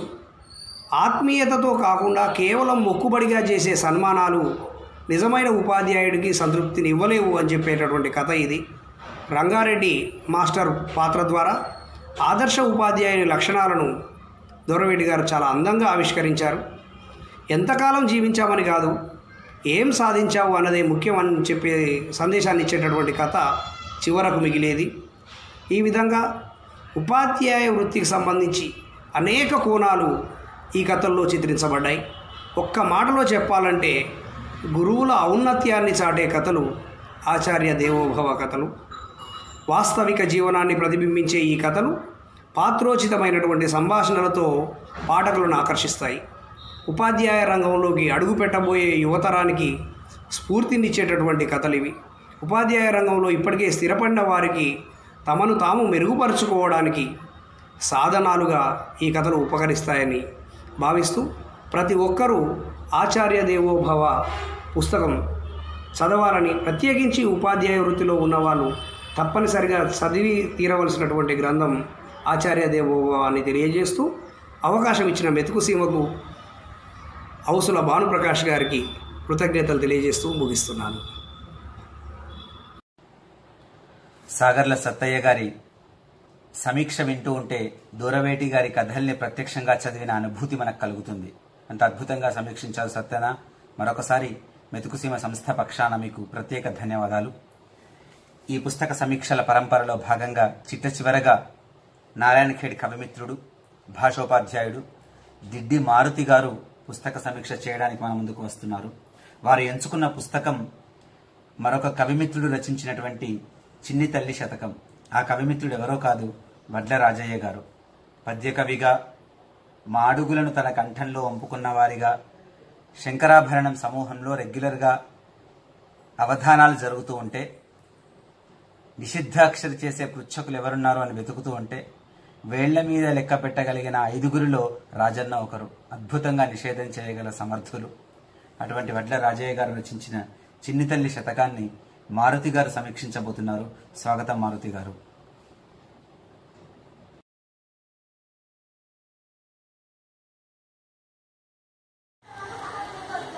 అందరికీ నమస్కారం.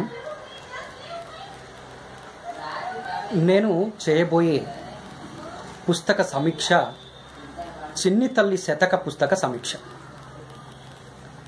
ఈ చిన్ని తల్లి శతకాన్ని నారాయణఖేడ్ పట్టణ వాస్తవ్యులు, గ్రాంధిక వ్యవహారిక భాషపై మంచి పట్టున్న వ్యక్తి శ్రీ వడ్ల రాజయ్య గారు రచించారు. ఈయన ప్రస్తుతం జిల్లా పరిషత్ ఉన్నత పాఠశాల కల్హెర్లో తెలుగు ప్రథమ శ్రేణి తెలుగు పండితులుగా విధులు నిర్వహిస్తున్నారు. ఈ శతకాన్ని పొడుపు కథలతో కూడిన ఆట వెలదుల సమాహార రూపంగా చెప్పవచ్చు. ఈ ఈ పుస్తకాన్ని చూడగానే మనకు మొదటగా కవర్ పేజీ పైనున్న చిత్రం అట్టే ఆకర్షిస్తుంది, మనకు ప్రశాంత వాతావరణానికి తీసుకువెళుతుంది. ఈ పుస్తకానికి అఖిల భారత జాతీయ పరిషత్ అధ్యక్షులు ఆచార్య శ్రీ కసిరెడ్డి వెంకటరెడ్డి గారు ముందు మాటను రాస్తూ, నేడు ఈ పొడుపు కథలు ఇప్పటికీ ముసలమ్మల నోట నానుతున్నాయని, ఇవి ఆలోచనా శక్తిని, వాచక శక్తిని, జ్ఞాపక శక్తిని పెంచుతాయని తెలియపరిచారు. చెప్పగలవే విప్పి చిన్ని తల్లి అనే మకుటంతో ఆట వెలదులతో ఉద్భవించిన ఈ శతకం సరళ శైలిలో బాల బాలికలకు చదువుకోవడానికి వీలుగా ఉందని అభివర్ణించారు. పొడుపు కథలతో కూడుకున్న శతకాలను వేళ్లపై లెక్కించవచ్చని ఈ శతకాన్ని రచించిన రాజయ్య గారిని అభినందించారు.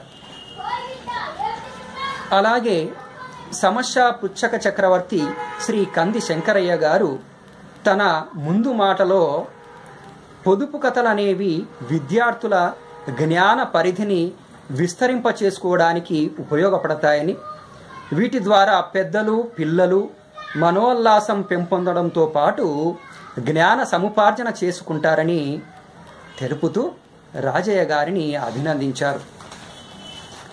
అనంతరం అష్టావధాని తల్లోజు యాదవాచార్యులు గారు పొడుపులతో విడుపులతో విద్యార్థుల అంతర్గత ఆలోచనా శక్తులను పదును పెట్టగల చిన్ని తల్లి శతకమని అభివర్ణించి, శతకకర్త రాజయ్య గారు పొదుపు కథల ప్రక్రియకు మళ్ళీ జీవం పోశారని ప్రశంసించారు. అలాగే రసగీతి సాహిత్య సాంస్కృతిక వేదిక వ్యవస్థాపక అధ్యక్షులు మహారెడ్డి మహిపాల్ రెడ్డి గారు మారుమూల ప్రాంతమైన నారాయణఖేడు నుండి పొడుపు కథల శతక పుస్తకాన్ని అందించిన శ్రీ రాజయ్య గారిని అభినందించారు. చివరగా స్వర్ణ కంకణ సత్కార గ్రహీత సాహితీ కళా ప్రవీణ బిరుదాంకితులు అష్టావధాని శ్రీ ఔసుల భానుప్రకాష్ గారు పొడుపు కథ మానవుని మస్తిష్కాన్ని పదును పెడుతుందని, ఆలోచన రేకిస్తుందని, చిన్ని తల్లి శతకకర్త రాజన్న తన బిడ్డను దగ్గర కూర్చోబెట్టుకుని ప్రశ్నించినట్లుగా ఈ పుస్తకములోని పొడుపు కథల పద్యాలు కనిపిస్తాయని, ఇందలి 108 పద్యాలు వేటికవే సాటి అని అభివర్ణించి రాజయ్య గారిని ప్రశంసలలో ముంచెత్తారు. తరువాత కవి శ్రీ రాజయ్య గారి మిత్రులు అభినందన పద్యాలతో శతకాన్ని సుసంపన్నం చేశారు. ఈ పుస్తకంలోని ప్రతి పద్యం హృదయమే. 108 పద్యాలు ముక్తకాలై దేనికదే ప్రత్యేకతను కూడుకొని పొడుపుకు విడుపేది అని ఆలోచింపచేసేదిగా సరళమైన శైలిలో రచించబడినదే. ఇందులోని అన్ని పద్యాలు చదవాలనే ఆతృత నాలో ఉన్నప్పటికీ సమయాభావం వలన చదవలేకపోతున్నాను. మచ్చుకు 2 పద్యాలను మీ ముందు ఉంచ ప్రయత్నం చేస్తాను.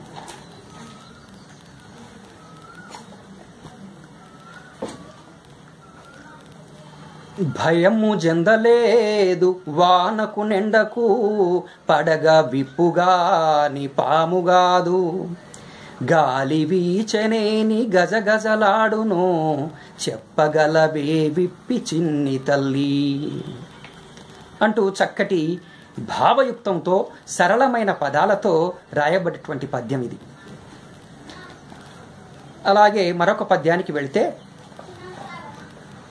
పండు ముదుసలివలె నిండ దుప్పటి గప్పి ముక్కు చెవులు మూసి మూల్గజేయు, జ్వరముగాదు గాని వణుకు పుట్టించును చెప్పగలవే విప్పి చిన్ని తల్లి అంటూ ఈ పద్యానికి సంబంధించినటువంటి పొడుపును చక్కగా వివరించాలని ఈయన యొక్క ఆతృత. ఈ పద్యంలోనే మనకు చక్కటి పొడుపు అనేటువంటిది కనబడుతుంది, ఆలోచింపచేసేదిగా ఉందని మనకు తెలుస్తుంది. అద్వితీయమైన పొడుపు కథలతో కూడిన చిన్ని తల్లి శతకాన్ని సాహిత్యానికి అందించిన కవి మిత్రులు వడ్ల రాజయ్య గారికి అభినందనలతో నమస్కరిస్తూ స్వస్తి. చక్కటి సమీక్షలను అందించినటువంటి మారుతి గారికి మెతుకుసీమ సాహితీ సాంస్కృతిక సంస్థ ధన్యవాదాలు తెలియజేస్తోంది. చిన్ని తల్లి శతకంలో ఉన్నటువంటి సౌందర్యాన్ని, అంతరార్థాన్ని, పొడుపులను సోదాహరణంగా అందించారు. ధన్యవాదాలు మారుతి గారు. మెతుకుసీమ సాహితీ సాంస్కృతిక సంస్థ అందించిన ఈ పుస్తక సమీక్షల యొక్క లక్ష్యం ఒకటే, కవులను, సృజనకారులను అధ్యయనం దిశగా ప్రోత్సహించడం. ఒక పుస్తకం యొక్క సమీక్ష విన్నప్పుడు ఆ పుస్తకం చదవాలనేటటువంటి ఆలోచన మన మనస్సుల్లోకి రావాల్సిందే. ఆ దిశగా పఠనం, అధ్యయనం మన దైనందిన జీవితంలో అంతర్భాగం కావాలని మాత్రమే ఈ పుస్తక సమీక్షల్ని అందించడం జరిగింది. విస్తారమైనటువంటి సాహిత్యం ఇవాళ అందుబాటులో ఉంది. చరవాణిలో మనం అంతర్జాలం లోపలికి వెళ్ళి ఏ పుస్తకం అవసరమున్నా ఆ పుస్తకాన్ని టైప్ చేస్తే చాలు, మనకు అది PDF రూపంలో వచ్చేస్తుంది. కాబట్టి వీలైనంత ఎక్కువ సమయంలో, మనకు దొరికినటువంటి సమయంలో, ప్రయాణం చేస్తున్నప్పుడు, హాయిగా కూర్చునే సందర్భంలో చదవడానికి ప్రాధాన్యతనిద్దాము. చదవడం, పఠనం మన దైనందిన జీవితంలో అంతర్భాగం చేసుకుందామని తెలియజేస్తూ మీ అవుసుల భానుప్రకాష్. స్వస్తి. నమస్కారం.